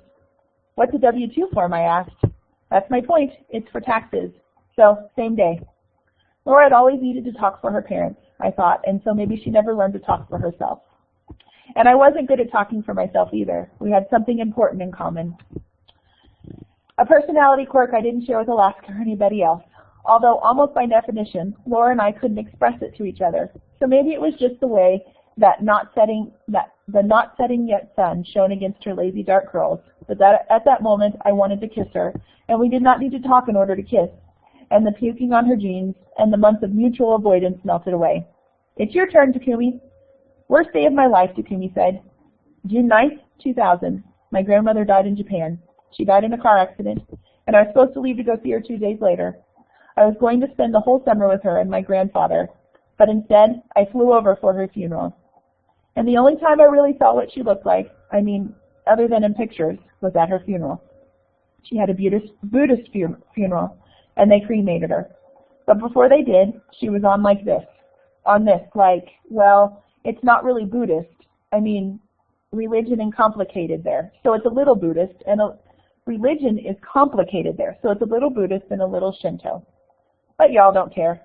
Point being is that she was on this funeral pyre or whatever. And that's the only time I ever saw her, was just before they burned her up. That was the worst day. The Colonel lit a cigarette and threw it at me, and lit one of his own. It was eerie that he could tell I wanted a cigarette. We were like an old married couple. For a moment, I thought, it's massively unwise to throw lit cigarettes around the barn full of hay. But then, the moment of caution passed, and I just made sincere effort not to flick ash onto any hay. No clear winner yet, the Colonel said. The field is wide open. Your turn, buddy. Alaska lay on her back, and her hands locked behind her head. She spoke softly and quickly, but the quiet day was becoming a quieter night, and the bugs were gone now with the arrival of winter, and we could hear her clearly. The day after my mom took me to the zoo, where she liked the monkeys, and I liked the bears. It was a Friday. I came home from school. She gave me a hug and told me to go do my homework in my room so I could watch TV later. I went into my room, and she sat down at the kitchen table. And then she screamed, and I ran out, and she had fallen over. She was lying on the floor, holding her head and jerking, and I freaked out. I should have called 911, but I just started screaming and crying until finally she stopped jerking, and I thought she had fallen asleep. and whatever had hurt didn't hurt anymore. So I just sat there on the floor with her until my dad got home an hour later. And he's screaming, "Why didn't you call 911?" and trying to give her CPR. But then she was plenty dead. Aneurysm. Worst day, I win, you drink. And so we did. So that's the end of my my reading. This book was great to read. It was a very good read and a great coming of age / fiction story, and I recommend it for everyone. Thank you. That was really good, Gigi. Thank you. And also, I agree that it sounds like a really good coming of age book, and I'm disappointed in parents that they would want to ban that, as it seems to have such good character associations and coming forth with personal stories like that. It sounds really good. Thank you so much for sharing that with us. And let's see, Kristen, if you would like to do the perks of being a wallflower for us, please.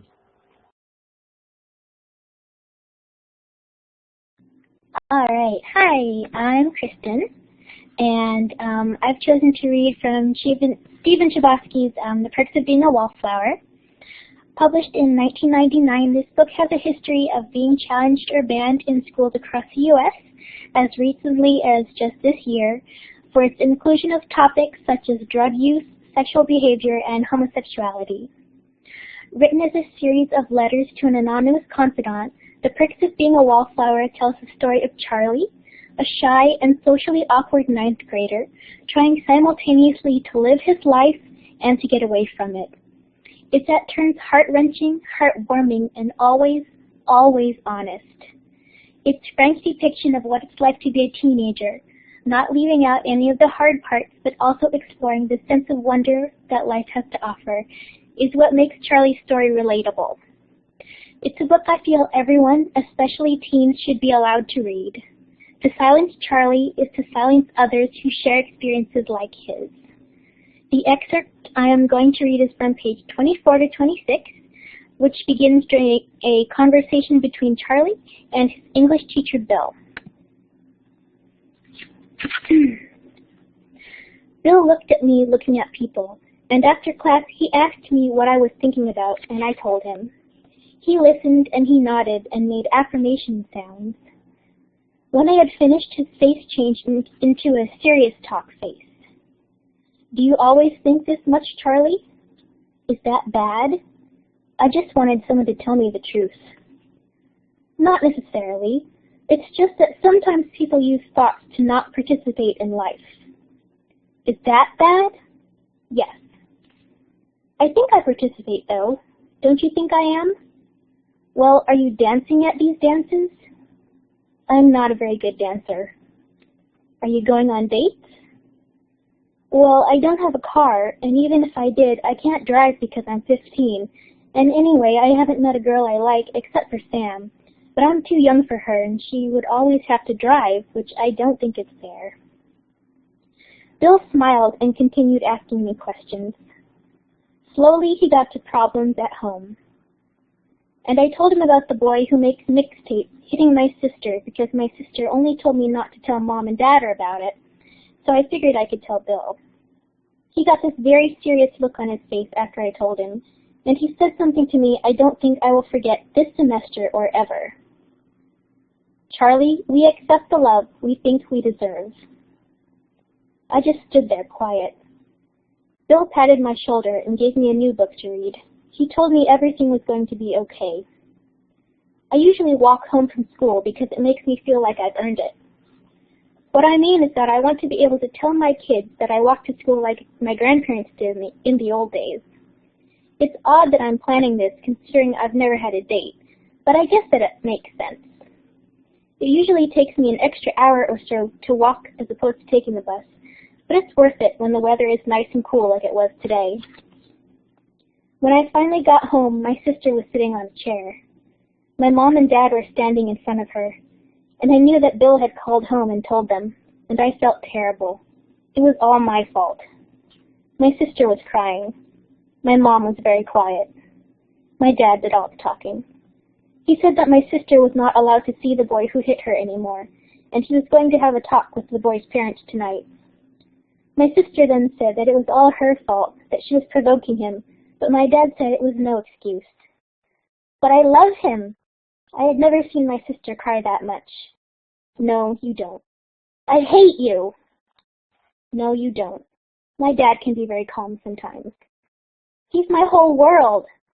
Don't ever say that about anyone again, not even me. That was my mom. My mom chooses her battles carefully, and I can tell you one thing about my family. When my mom does say something, she always gets her way. And this time was no exception. My sister stopped crying immediately. After that, my dad gave my sister a rare kiss on the forehead. Then he left the house, got in his Oldsmobile, and drove away. I thought he probably was going to talk to the boy's parents. And I felt very sorry for them. His parents, I mean. Because my dad doesn't lose fights. He just doesn't. My mom then went into the kitchen to make my sister's favorite thing to eat, and my sister looked at me. I hate you. My sister said it different than she did to my dad. She meant it with me. She really did. I love you, was all I could say in return. You're a freak, you know that? You've always been a freak. Everyone says so. They always have. I'm trying not to be. Then I turned around and walked to my room and closed my door and put my head under my pillow and let the quiet put things where they're supposed to be. By the way, I figure you're probably curious about my dad. Did he hit us when we were kids or even now? I just thought you might be curious because Bill was, after I told him about that boy and my sister. Well, if you're wondering, he didn't. He never touched my brother or sister, and the only time he ever slapped me was when I made my Aunt Helen cry.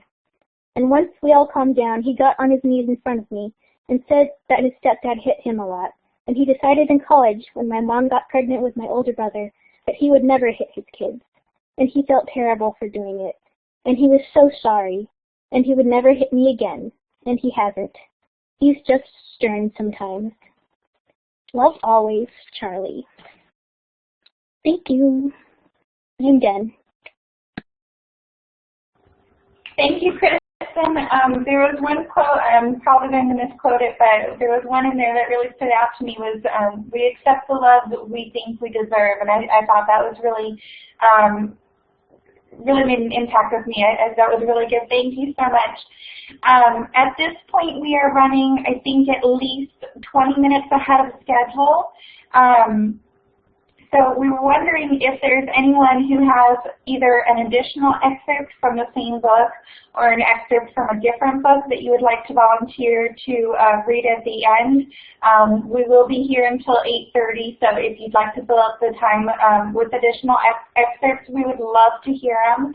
I'm also going to post a couple of links for you guys to check out. This first one here is the SLIS Connect. That was on the first slide. The SLIS Connect group that I am here representing. And here for you, sorry, I'm trying to get it, is the ALA Southern California chapter that Dina and Elaine are here representing. And then I also have the link for the banned books information for you guys if you would like to take a look at those as well. But just some things for you to check out. And I'm going to go ahead and, of course, it's not featured, but I'm going to read from Harry Potter and the Chamber of Secrets. And I know it's our second Harry Potter book, but they are such great books, so we can't not have enough, right? So I'm doing Harry Potter and the Chamber of Secrets, and this portion is where Harry is starting to hear voices, and there seem to be strange things going on in the school. And I'm sorry, but I do not have a British accent. So I will go ahead and start. Harry was very cold by now, not to mention hungry.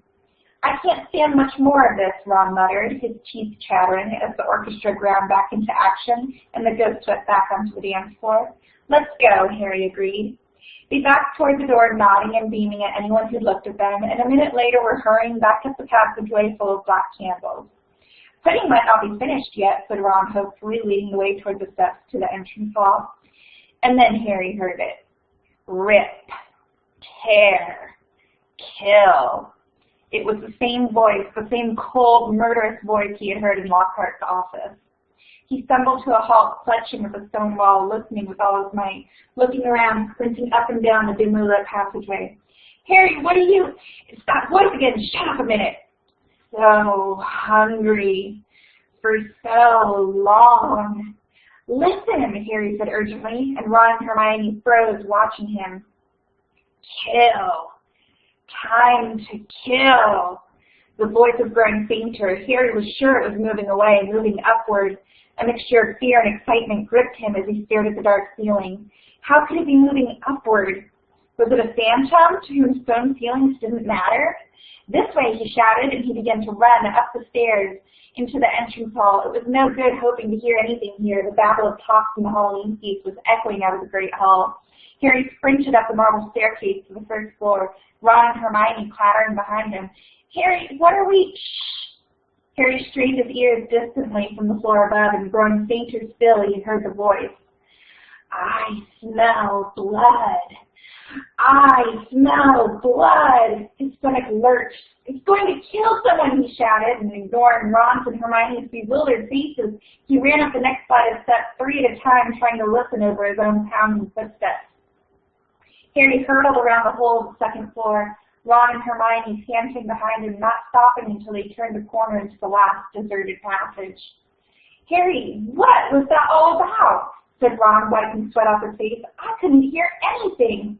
But Hermione gave a sudden gasp, pointing down the corridor.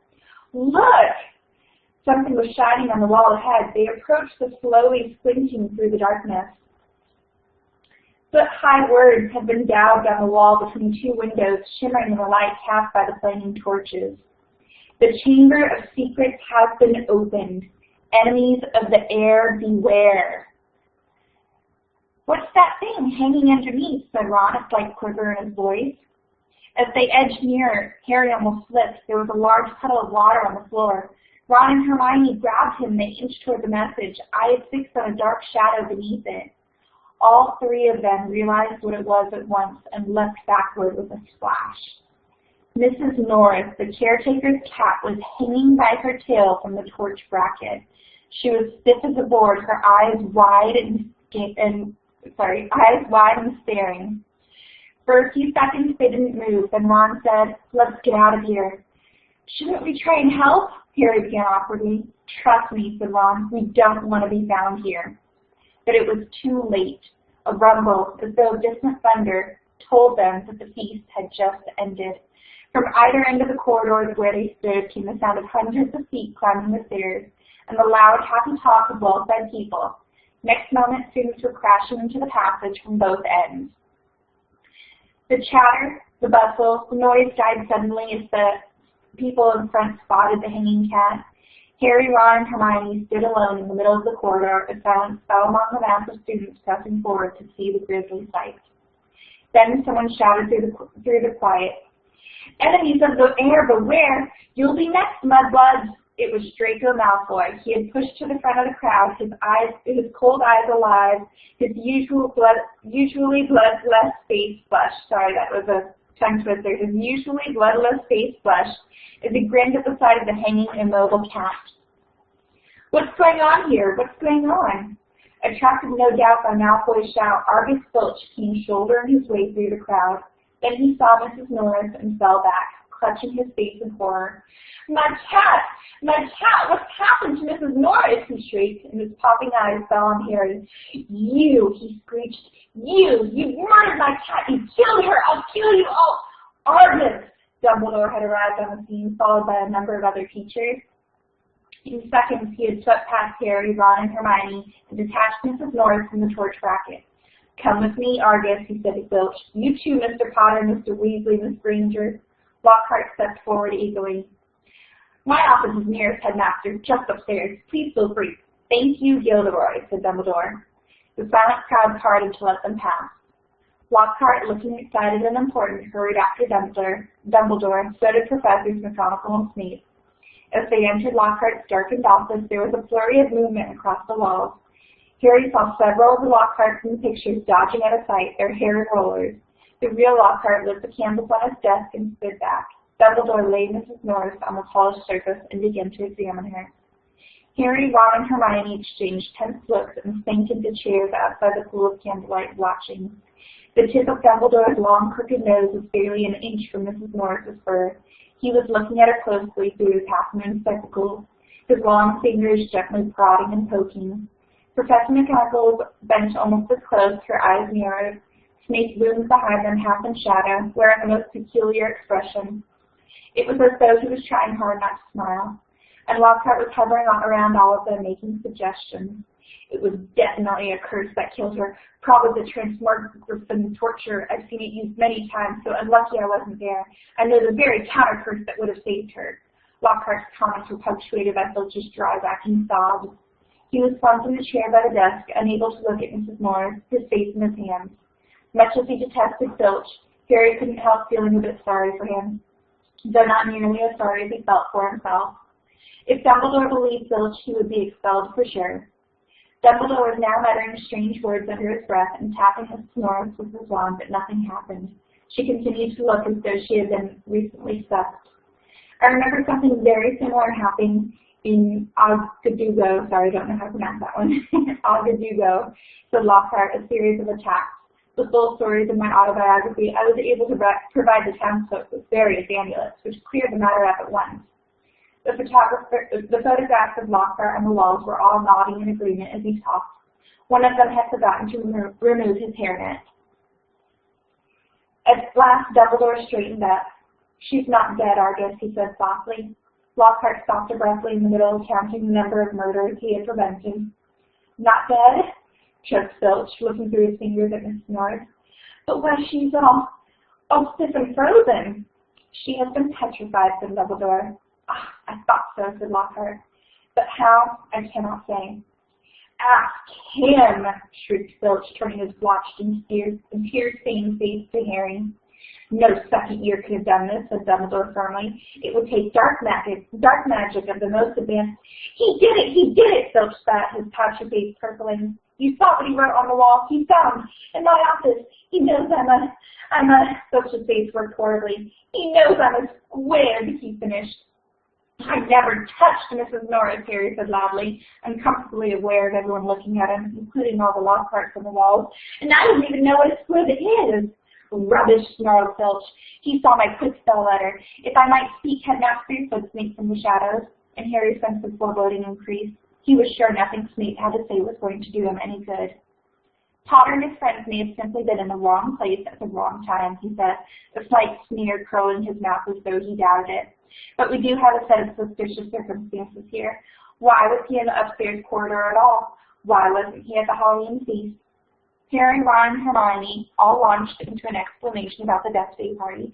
"There were hundreds of ghosts. They'll tell you where we were." "But why not join the feast afterwards?" said Snape, his black eyes glittering in the candlelight. "Why go up to that corridor?" Ron and Hermione looked at Harry. Because, Harry said, his heart thumping very fast. Something told him it would sound very far-fetched if he told them that he had been led there by a bodiless voice no one but he could hear. "Because we were tired and wanted to go to bed," he said. "Without any supper?" said Snape, a triumphant smile flickering across his gaunt face. "I didn't think ghosts provided food fit for living people at their parties." "We weren't hungry," said Ron loudly as his stomach gave a huge rumble. Snape's nasty smile widened. "I'll go ahead and stop there. Jennifer, if you'd like to go ahead with Entangle Makes 3. All right. I want to talk a little bit about why I'm reading this.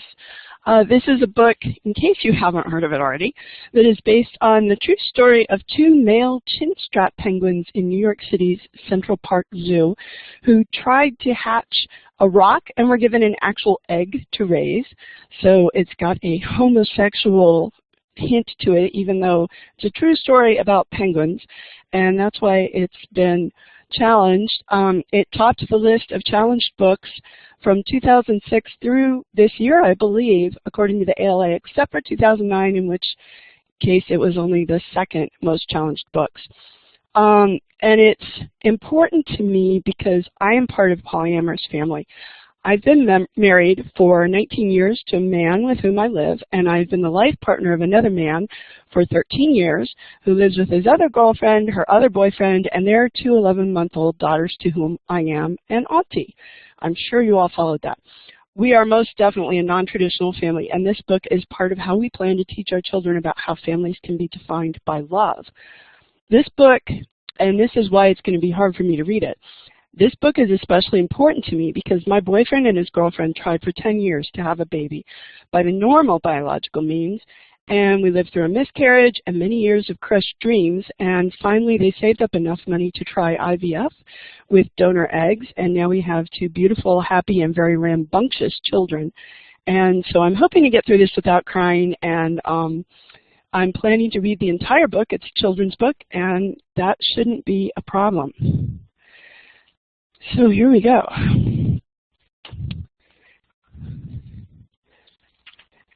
Unfortunately, you won't see any of the pretty pictures, but you can get an idea from that cover.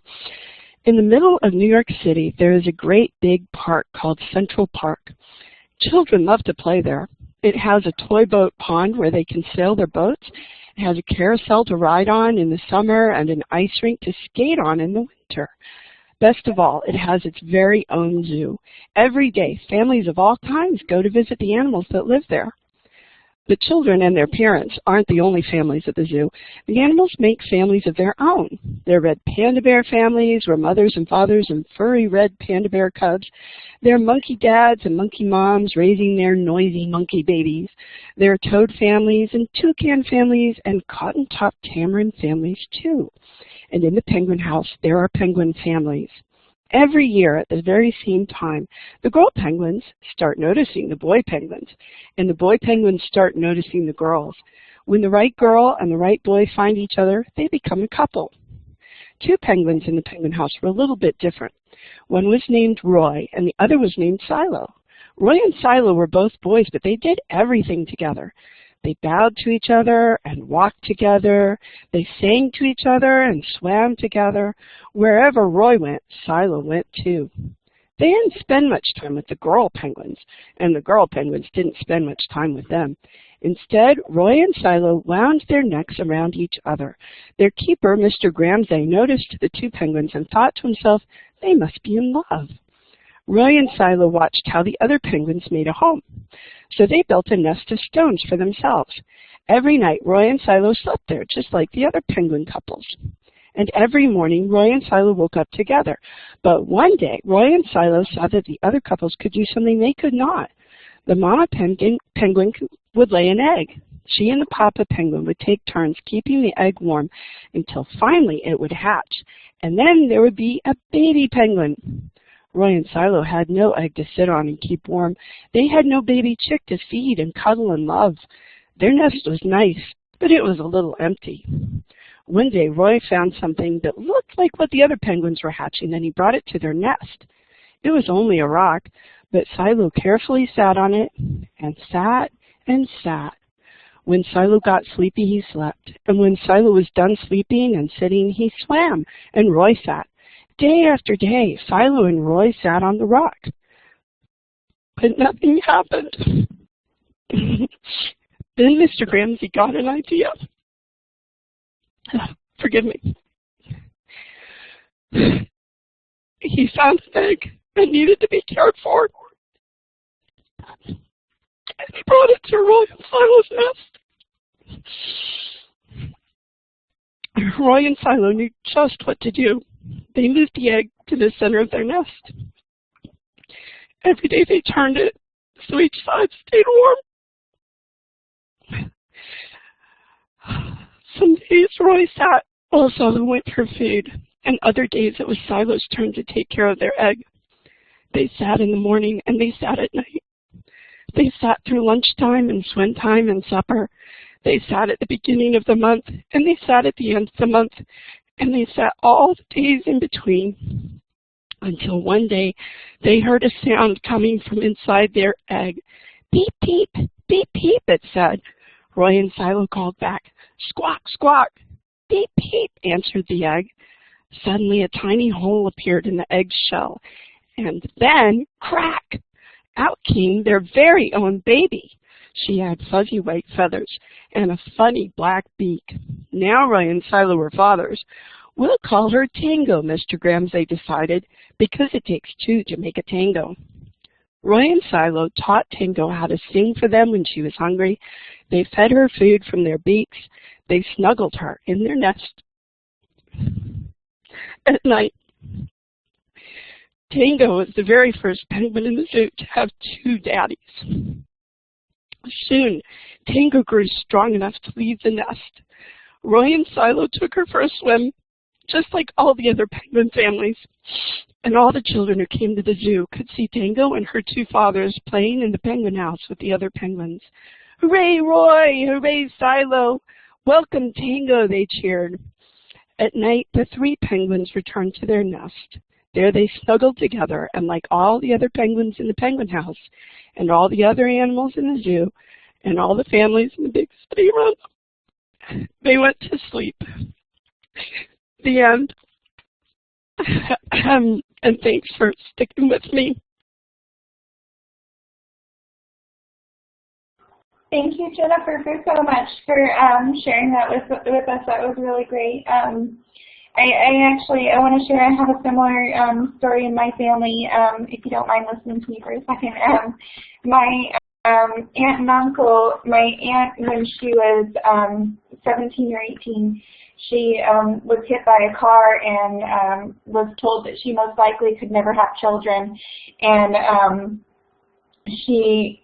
my aunt and uncle tried for about 10 years, and she had in vitro, and it didn't work, and she actually had given up.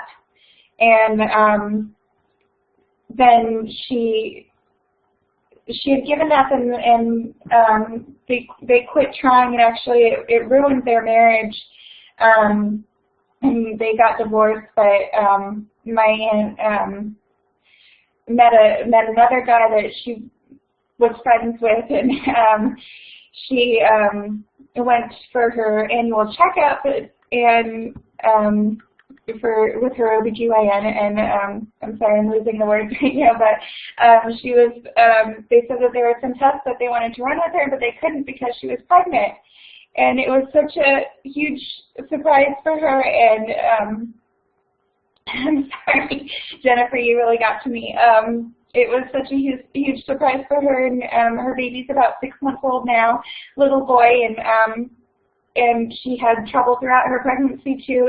Even when he was born, he wasn't breathing when he was born, and they were able to get him back, and he's doing really great. So, of course, there's the phone. I'm sorry. So, Eric, if you'd like to take us off. Okay, wow. I'm not sure how I'm going to be able to follow that, but it's actually kind of apropos following that book. I'll be reading from Great Soul, Mahatma Gandhi and the Struggle with India by Joseph Lelyveld. And this book was banned in Gujarat, the home province that Gandhi came from, because of a passage that hints at a homosexual relationship between Gandhi and a German named Hermann Kallenbach when he was in South Africa before he became, quote-unquote, Mahatma Gandhi. And I picked this book because it seemed appropriate given some of the bigger news stories that we've had lately about sort of the celebrities or the historical figures that a lot of cultures have. And we put these people on pedestals, and when something comes out that doesn't conform to the image that we have, sometimes the reaction that comes back can be exaggerated or just completely out of line with how we might otherwise react. And so I thought I would read from that passage that seems so offending and let you come to your own decision. At least according to the author himself, he actually said it's A book that is admiring of Gandhi and his struggle for social justice in India, and has been turned into as if it's some kind of sensationalist potboiler, and that's not what it is. And so, let's go into the passage and see what you think. They were a couple, Shradeep Sarud, a Gandhi scholar, said when I met him in the Gujarati capital of Gandhinagar. That's a succinct way of summing up the obvious. Kallenbach later remarked that they lived together, almost in the same bed. But what kind of couple were they?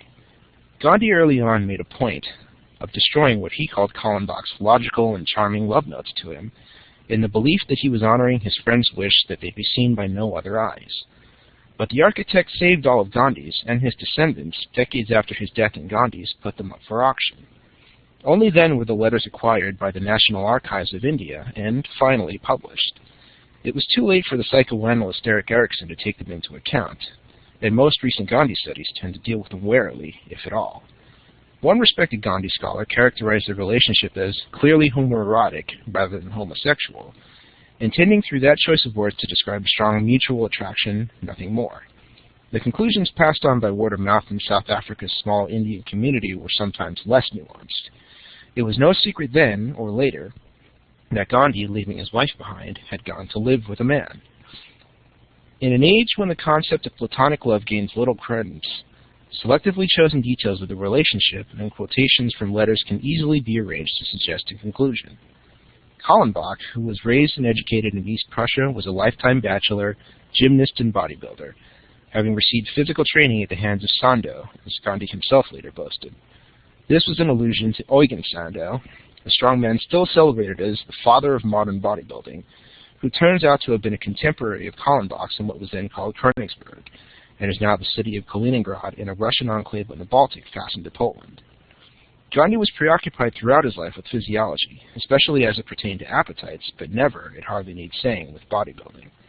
His taut torso, he'd weigh in later at 106 to 118 pounds, depending on how recently he'd fasted, on a frame of not quite 5 feet 7 inches in height, would eventually become better known than Sandow's. But in his heyday, it was the overdeveloped strongman who was the international pinup, the precursor of Charles Atlas and Arnold Schwarzenegger, becoming enough of a household name to pop several times into Leopold Bloom's mind in Joyce's Ulysses.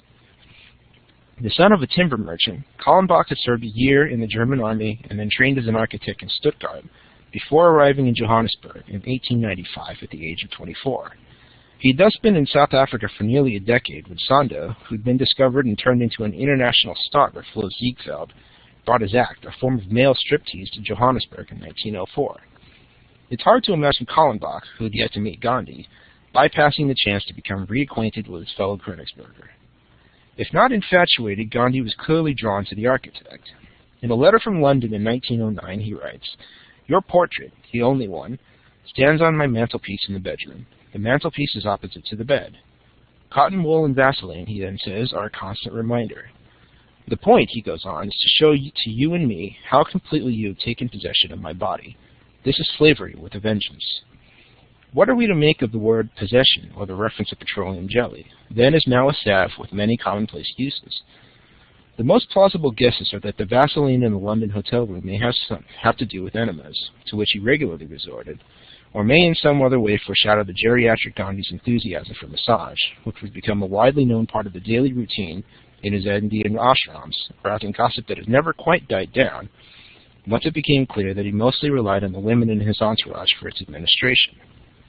2 years later, the lawyer Gandhi drafts a mock serious agreement for his friend to sign, using the teasing pet names and epistolary salutations that Gandhi, easily the wittier and more humorous of the two, almost certainly coined.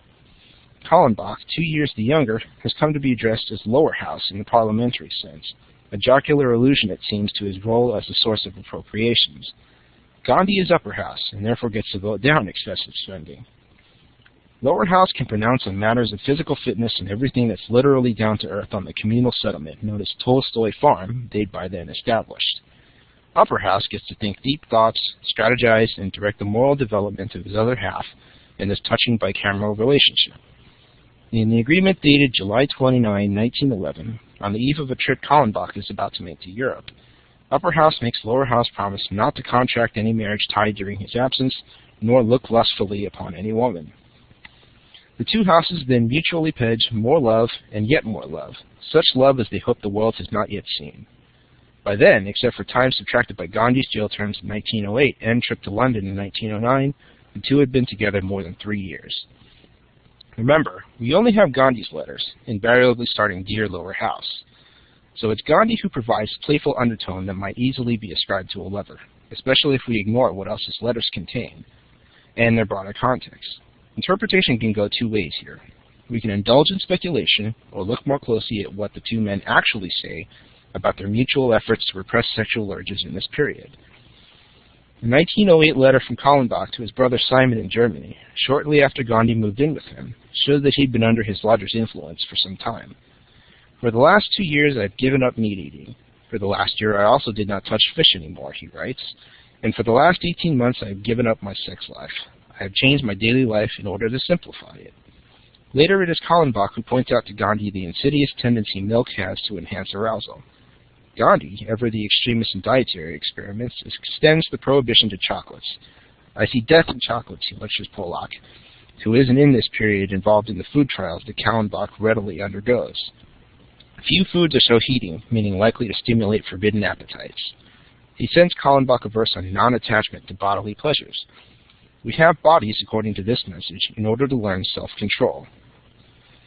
The Jewish architect from Kaliningrad on the Baltic and the Bania lawyer from Porbandar on the Arabian Sea first lived together in orchards, one of Johannesburg's older northern suburbs, in a house called the Kraal, a Dutch word originally for homestead, now broadly applied to rural African enclosures. The inspiration for the design was African as well.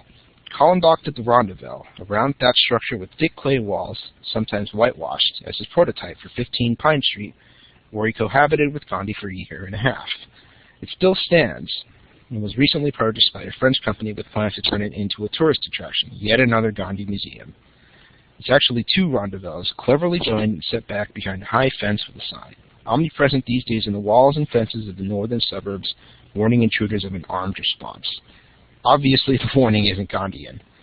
When he discovered that Kallenbach had appointed himself bodyguard and started packing a revolver after the Pecan attack, Gandhi insisted he get rid of it.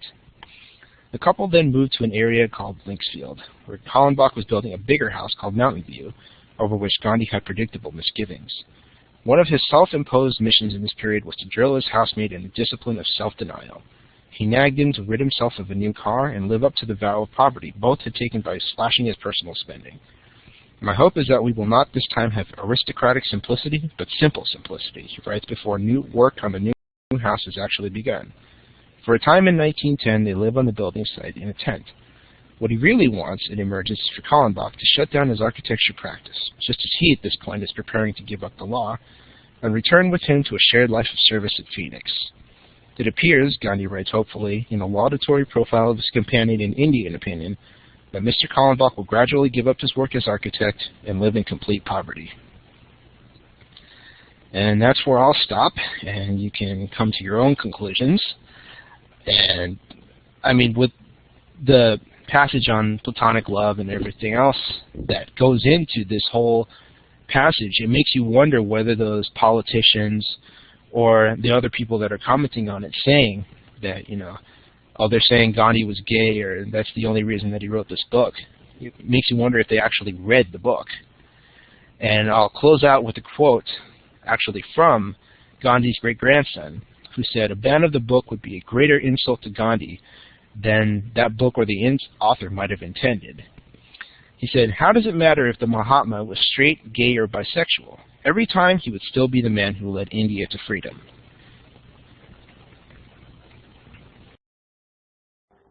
That was great, Eric. Thank you so much. And yes, I agree. He's definitely an important figure. And this book should not be written off. And definitely, it makes you wonder if they really do even read a lot of the books that get questioned. Let's see. Melissa, for Hold Still. Thank you.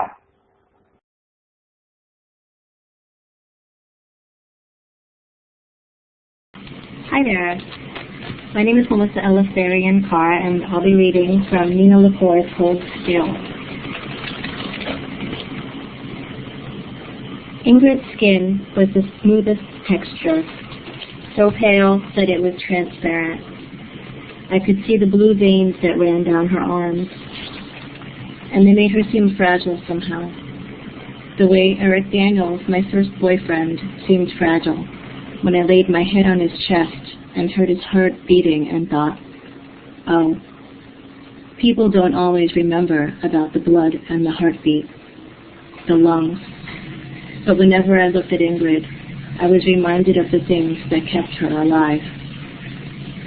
The first time she carved something into her skin, she used the sharp tip of an X-Acto knife. She lifted her skirt up to show me after the cuts had scabbed over. She had scrawled, "Fuck you," on her stomach. I stood quiet for a moment, feeling the breath get knocked out of me. I should have grabbed her arm and taken her straight to the nurse's office, into that small room with 2 cots, covered in paper sheets, and the sweet, stale medicine smell. I should have lifted Ingrid's shirt to show the cuts. Look, I would have said to the nurse at her little desk, eyeglasses perched on her pointed nose. Help her. Instead, I reached my hand out and traced the words. The cuts were shallow, so the scabs only stood out a little bit. They were rough and brown.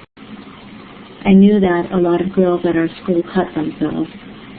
They wore their long sleeves pulled down past their wrists and made slits for their thumbs so that the scars on their arms wouldn't show. I wanted to ask Ingrid if it hurt to do that to herself, but I felt stupid, like I must have been missing something. So what I said was, "Fuck you too, bitch."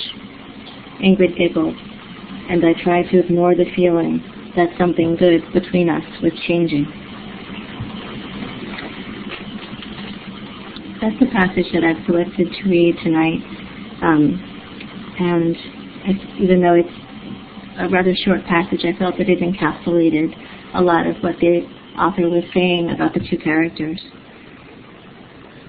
Thank you. Thank you, Melissa. I'm curious if you know any of the background about it being banned or challenged.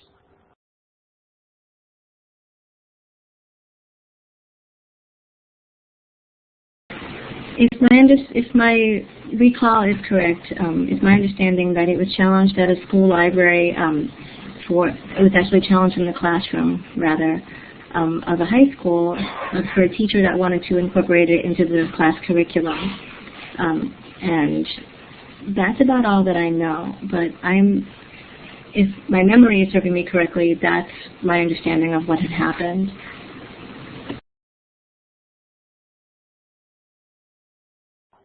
That's interesting. Thank you so much. So I understand we have someone who's stepping up to the plate. Tess, thank you so much for joining us. We're so glad to have you read. If you would like to go ahead if you're ready. Yeah, I was just updating my profile, so thank you very much. Can everybody hear me? Raise your hand. Hello? Okay. Well, it says I'm talking, so I think I'm good. I currently work at an organization where banned books week is not a problem. In fact, the books that we have at our organization, the Center for Sex and Culture Library and Archives here in San Francisco, we have all sorts of books, and sex is in between the stack, it's in our faces, it's up on the galleries. So it's not the most taboo thing we come across. And I do want to have a shameless little plug here. We are having a Banned Books Week event, and the founder of our library and archives, Dr. Carol Queen, does a naked ladies reading club that happens every month. And every month of the year, they have a bunch of naked women reading the classics or reading sci-fi, and it's very interesting. I'm going to put up the I know. I'm going to put up the link for that for Center in Sex and Culture. You should check it out if you're not offended by the body in any shape or way or form. I mean, I've seen it before, and it's just wonderful. And these women who do these readings are just so brave. So with that in mind, or with that not in mind, I want to read something from The Kite Runner. And when I first read this book, I thought, this book is so age inappropriate. And I thought, God, should young adults be really reading about pedophilia and this much, you know, violence? And it's funny for, you know, somebody who's in a sex-positive culture and, you know, is, you know, totally like looking at BDSM all day. This book still, you know, kind of affects me. And the ALA mentions that The Kite Runner was the most contested book in 2008 based on its graphic display of the antagonist Asif's drug-ridden mafioso pedophiliac deeds. I will not read any of the excerpts where Hassan or Sohrab, where Hassan is raped or Sohrab is being manhandled. Instead, I want to share the graphic, violent scene where Amir saves Sohrab. This is significant. This is a significant turning point in the story because it's almost like reading a biblical account, a la David and Goliath. And I find the violence more disturbing than anything else. And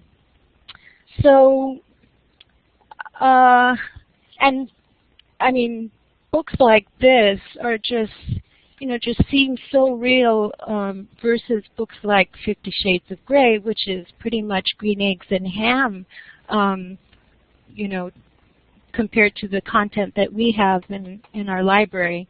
But anyway, I'm going to read just a short excerpt, and I'm going to read the very violent part, and hope it, you know, parts of it, you know, really ring true for you. And here we go.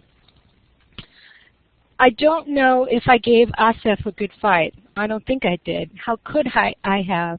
That was the first time I fought anyone. I had never so much thrown a punch in my entire life. My memory of the fight with Asif is amazingly vivid and stretches. I remember Asif turning on the music before slipping on his brass knuckles. The prayer rug, the one with the oblong woven Mecca, came loose from the wall at one point and landed on my head. The dust from it made me sneeze. I remember Asif shoving grapes in my face, his snarl, all spit-shining teeth, his bloodshot eyes rolling. His turban fell at some point, let loose curls of shoulder-length blonde hair. At the end, of course. That I still see with perfect clarity. I always will.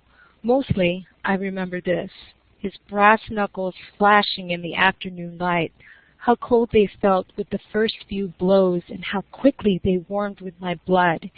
Getting thrown against the wall, a nail where a framed picture may have hung once jabbing at my back. Sohrab screaming, tabla, harmonium, de la roba.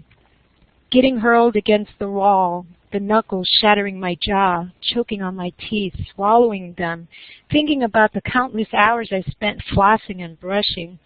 Getting hurled against the wall, lying on the floor, blood from my split upper lip staining the mauve carpet, pain ripping through my belly, and wondering when I'll be able to breathe again. The sound of my ribs snapping like the tree branches Hassan and I used to break to sword fight like Sinbad in those old movies. Sohrab screaming.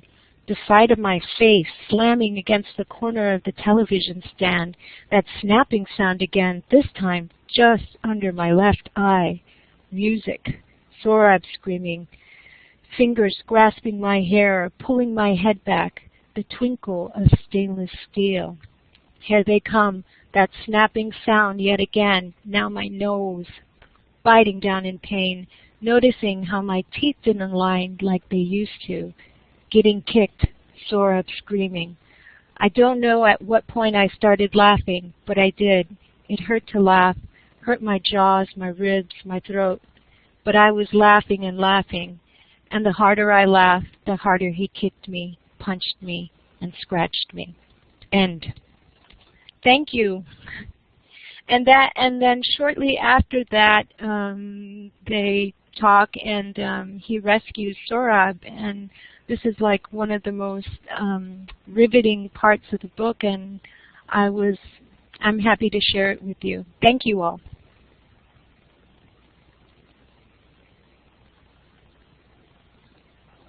Thank you, Tess. That was great. Yes, this is one of my grandma's favorite books, and my grandma is a big reader. She's in her 80s, but she just absolutely loves this book. Grandma's awesome. Thank you. So Jennifer, you wanted to do a Harry Potter. Do you have that ready for us? I do. The only one that I could get my hands on this quickly was the Deathly Hallows, and I assume that's okay. I mean, I assume all the Harry Potters have been challenged at one point or another. Somebody, put your thumbs down if this is not a good one. And I haven't read it yet, so I'm just going to start at the beginning and read a few pages, and we'll go from there. Hopefully somebody else will have pulled something else together. So, Chapter 1, The Dark Lord Ascending. The two men appeared out of nowhere, a few yards apart in the narrow, moonlit lane. For a second, they stood quite still, wands directed at each other's chests. Then, recognizing each other, they stowed their wands beneath their cloaks and started walking briskly in the same direction. News? Asked the taller of the two. The best, replied Severus Snape. The lane was bordered on the left by wild, low-growing brambles, on the right by a high, neatly manicured hedge. The men's long cloaks flapped around their ankles as they marched. Thought I might be late, said Yaxley, his blunt features sliding in and out of sight as the branches of overhanging trees broke the moonlight. It was a little trickier than I expected, but I hope he will be satisfied. You sound confident that your reception will be good. Snape nodded but did not elaborate. They turned right into a wide driveway that led off the lane. The high hedge curved with them, running off into the distance beyond the pair of impressive wrought iron gates, barring the men's way. Neither of them broke step. In silence, both raised their left arms in a kind of salute and passed straight through, as though the dark metal were smoke. The yew hedges muffled the sounds of the men's footsteps. There was a rustle somewhere to their right. Yaxley drew his wand again, pointing it over his companion's head, but the source of the noise proved to be nothing more than a pure white peacock, strutting majestically along the top of the hedge. He always did himself well, Lucius. Peacocks. Yaxley thrust his wand back under his cloak with a snort. A handsome manor house grew out of the darkness at the end of the straight drive, lights glinting in the diamond-paned downstairs windows. Somewhere in the dark garden behind the hedge, a fountain was playing. Gravel crackled beneath their feet as Snape and Yaxley sped toward the front door, which swung inward at their approach, though nobody had visibly opened it. The hallway was large, dimly lit, and sumptuously decorated, with a magnificent carpet covering most of the stone floor. The eyes of the pale-faced portraits on the wall followed Snape and Yaxley as they strode past. The two men halted at a heavy wooden door leading into the next room, hesitated for the space of a heartbeat, and then Snape turned the bronze handle. The drawing room was full of silent people, sitting at a long and ornate table. The room's usual furniture had been pushed carelessly up against the walls. Illumination came from a roaring fire beneath a handsome marble mantelpiece, surmounted by a gilded mirror. Snape and Yaxley lingered for a moment on the threshold. As their eyes grew accustomed to the lack of light, they were drawn upward to the strangest feature of the scene, an apparently unconscious human figure hanging upside down over the table, revolving slowly as if suspended by an invisible rope, and reflected in the mirror and in the bare, polished surface of the table below.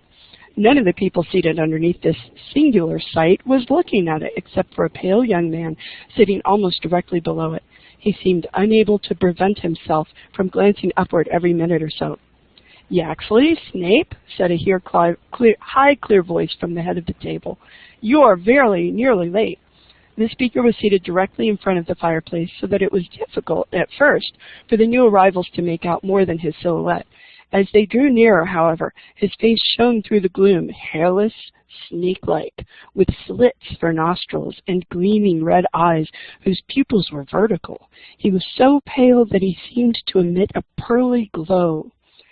"Severus here," said Voldemort, indicating the seat on his immediate right, "Yaxley, beside Daholov." The two men took their allotted places.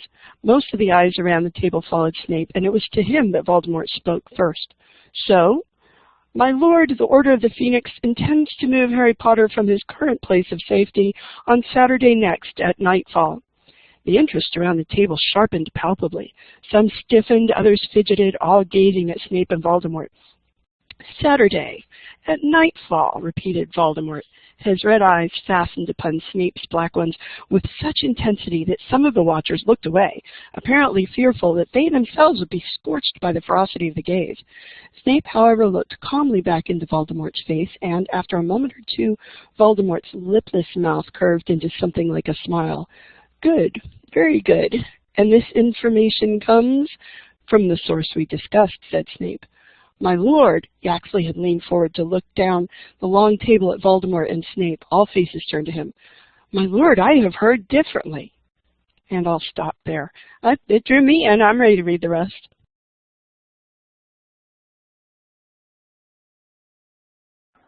Hi, Grace. Sounds great. Thank you so much. Melissa, I don't know, since you stepped away to look for another title, so I don't know if you're ready to read another one. Let us know. Also, if there's anyone, I know there's people who have joined us who didn't read. If you have an excerpt that you would like to read, even if it's just a couple minutes long, we would absolutely love, okay, you need 1 minute. Yeah, if there's anyone who didn't read and have a quick excerpt that they would like to do, we would love to hear from you.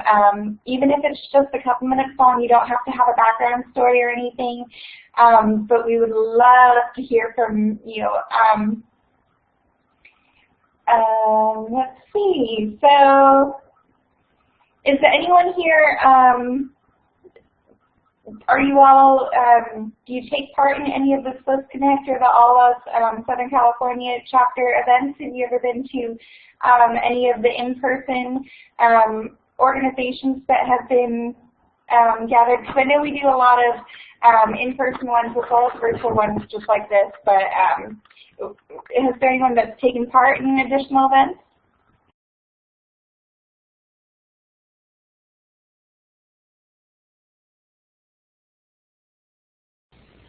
I was recently at ALA, and it was really nice to go to the ALASC events, and I just generally I just feel a lot more connection when I go to these events because it's so lonely doing these classes online. So yeah, I think your events are great.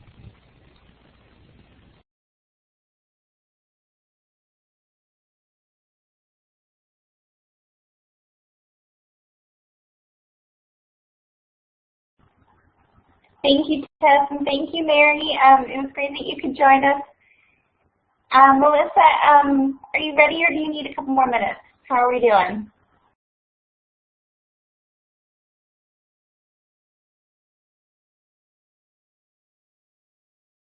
Okay, the mic is yours. Thank you. Hi again. So I'm excited to read again. I had a little trouble deciding which one to select from all of the banned books on my shelf, but I chose to read an anthology edited by Eileen Miles and Liz Cox called The New Fuck You, and it's Adventures in Lesbian Reading is the subtitle. I'm going to read an excerpt from a short story named Two Pure Girls by Camille Roy, who's also a poet. Yes, a Bay Area poet. Today June woke me up with one of her creepy dreams. A man fucked me and my spine burned up. It's not a bruise, she explains. She shows me her forehead. The man left his fingerprints there. Dents. June complains. I lay down too easily in my little box. She kicks off the sheet, picks up a towel, pads into the bathroom. June's out of brains, but she's a love. We belong together. Words springing from dirt and grievance. Sisters. June hums and flushes while I feed my rats. 1 carrot and a 1/4 cup sunflower seeds. They were miracle births. Twins who sat in my womb. Drank my uterus up, pop dropped out. At least they're smaller than I am. I'm Claire. I got this job. I rake and clip executive hair. Up at 6, the early train gets me past tight south side streets to green-belted new towns in the corn, work in the suburbs. Well, it's a living. I made that up. June and I pass time going to school, scraping and creeping around. I have a movie in my head. I'm spying on it. Downtown is gloomy, but the flats glisten with hysterical sweat. Chicago is yellow, new lights for crimes, yellow bulbs, spouting notes. The cops become bigger, swelling into gray sky. They lift off, jerk off, as tour buses pull up next to museums in the sperm lane. In my movie, witnesses are the plot. Sky, city, water, one swallows another as witnesses hang from trees or gather firewood. 2 kids press their hands together. It is a mistake. June and I are brides of utter definition.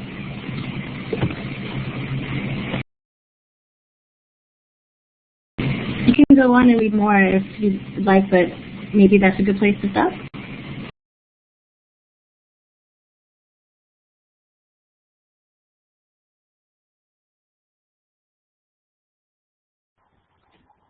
That was really good, Melissa. Thank you. I was wondering if you wouldn't mind if you could put the title and the author in the chat for us, just because we didn't have a slide for your book. Yeah, if you wouldn't mind doing that for us, we'd really appreciate it. And is there anyone else? I don't think I saw anyone else. I was trying to keep up in the chat. Please pick up the mic if I missed you in the chat. I wasn't sure if anyone else had something that they wanted to read.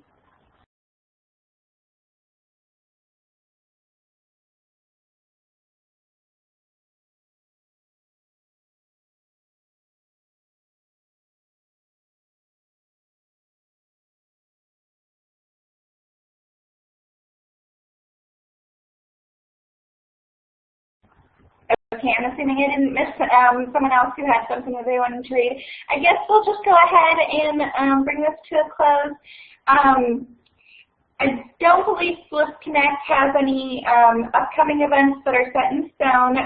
I know there's, for the conferences that are upcoming, there's possibly the Internet Librarian, possibly a meeting that's going to be occurring for that, but it's currently in the works. But definitely on our Facebook page that I put in the chat for you guys earlier, it's also on the front page right there, we will have everything displayed on there to keep you updated. Dina, if you wanted to report for ALASC Southern California chapter.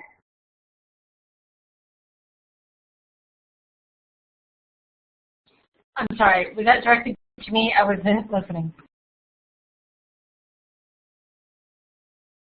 Yes, I was wondering if ALASC Southern California chapter has any upcoming events. Oh, sorry, the ALA student chapter. I will be attending CLA in San Jose. The student chapter will have some sort of reception. We're still working on that. So if we do, please come by and say hello and remind me that we met on Banned Books Week. That'll be great. I'd love to meet our fellow students. I think that's all we have upcoming. I'm not quite sure. I think that's it. But I'd also like to say thank you, everybody, for attending and reading, participating. This was my second Banned Books Week, but the first time I've ever read. So it was really exciting. Thank you very much, one and all. Yes, thank you so much, and thank you for reminding me also. I believe SLIS Connect is doing something at the CLA conference as well. But this is my first year for the Banned Books Week readout. Allison represented SLIS Connect last year. But thank you so much for joining us. I'm really happy with how this turned out, and I'm so glad that you guys could all be with here tonight and celebrate the books that people, I don't know why, decide to challenge and try to get them banned seems absolutely ridiculous to me. But anyways, we will go ahead and get the recording link up for you guys on the Facebook page, and we'll let you know if we decide to. We were talking about submitting it for the YouTube organization that's going on for Banned Books Week readout, but we will let you know what happens with that. So thank you so much, and I hope you guys have a great night. Thank you.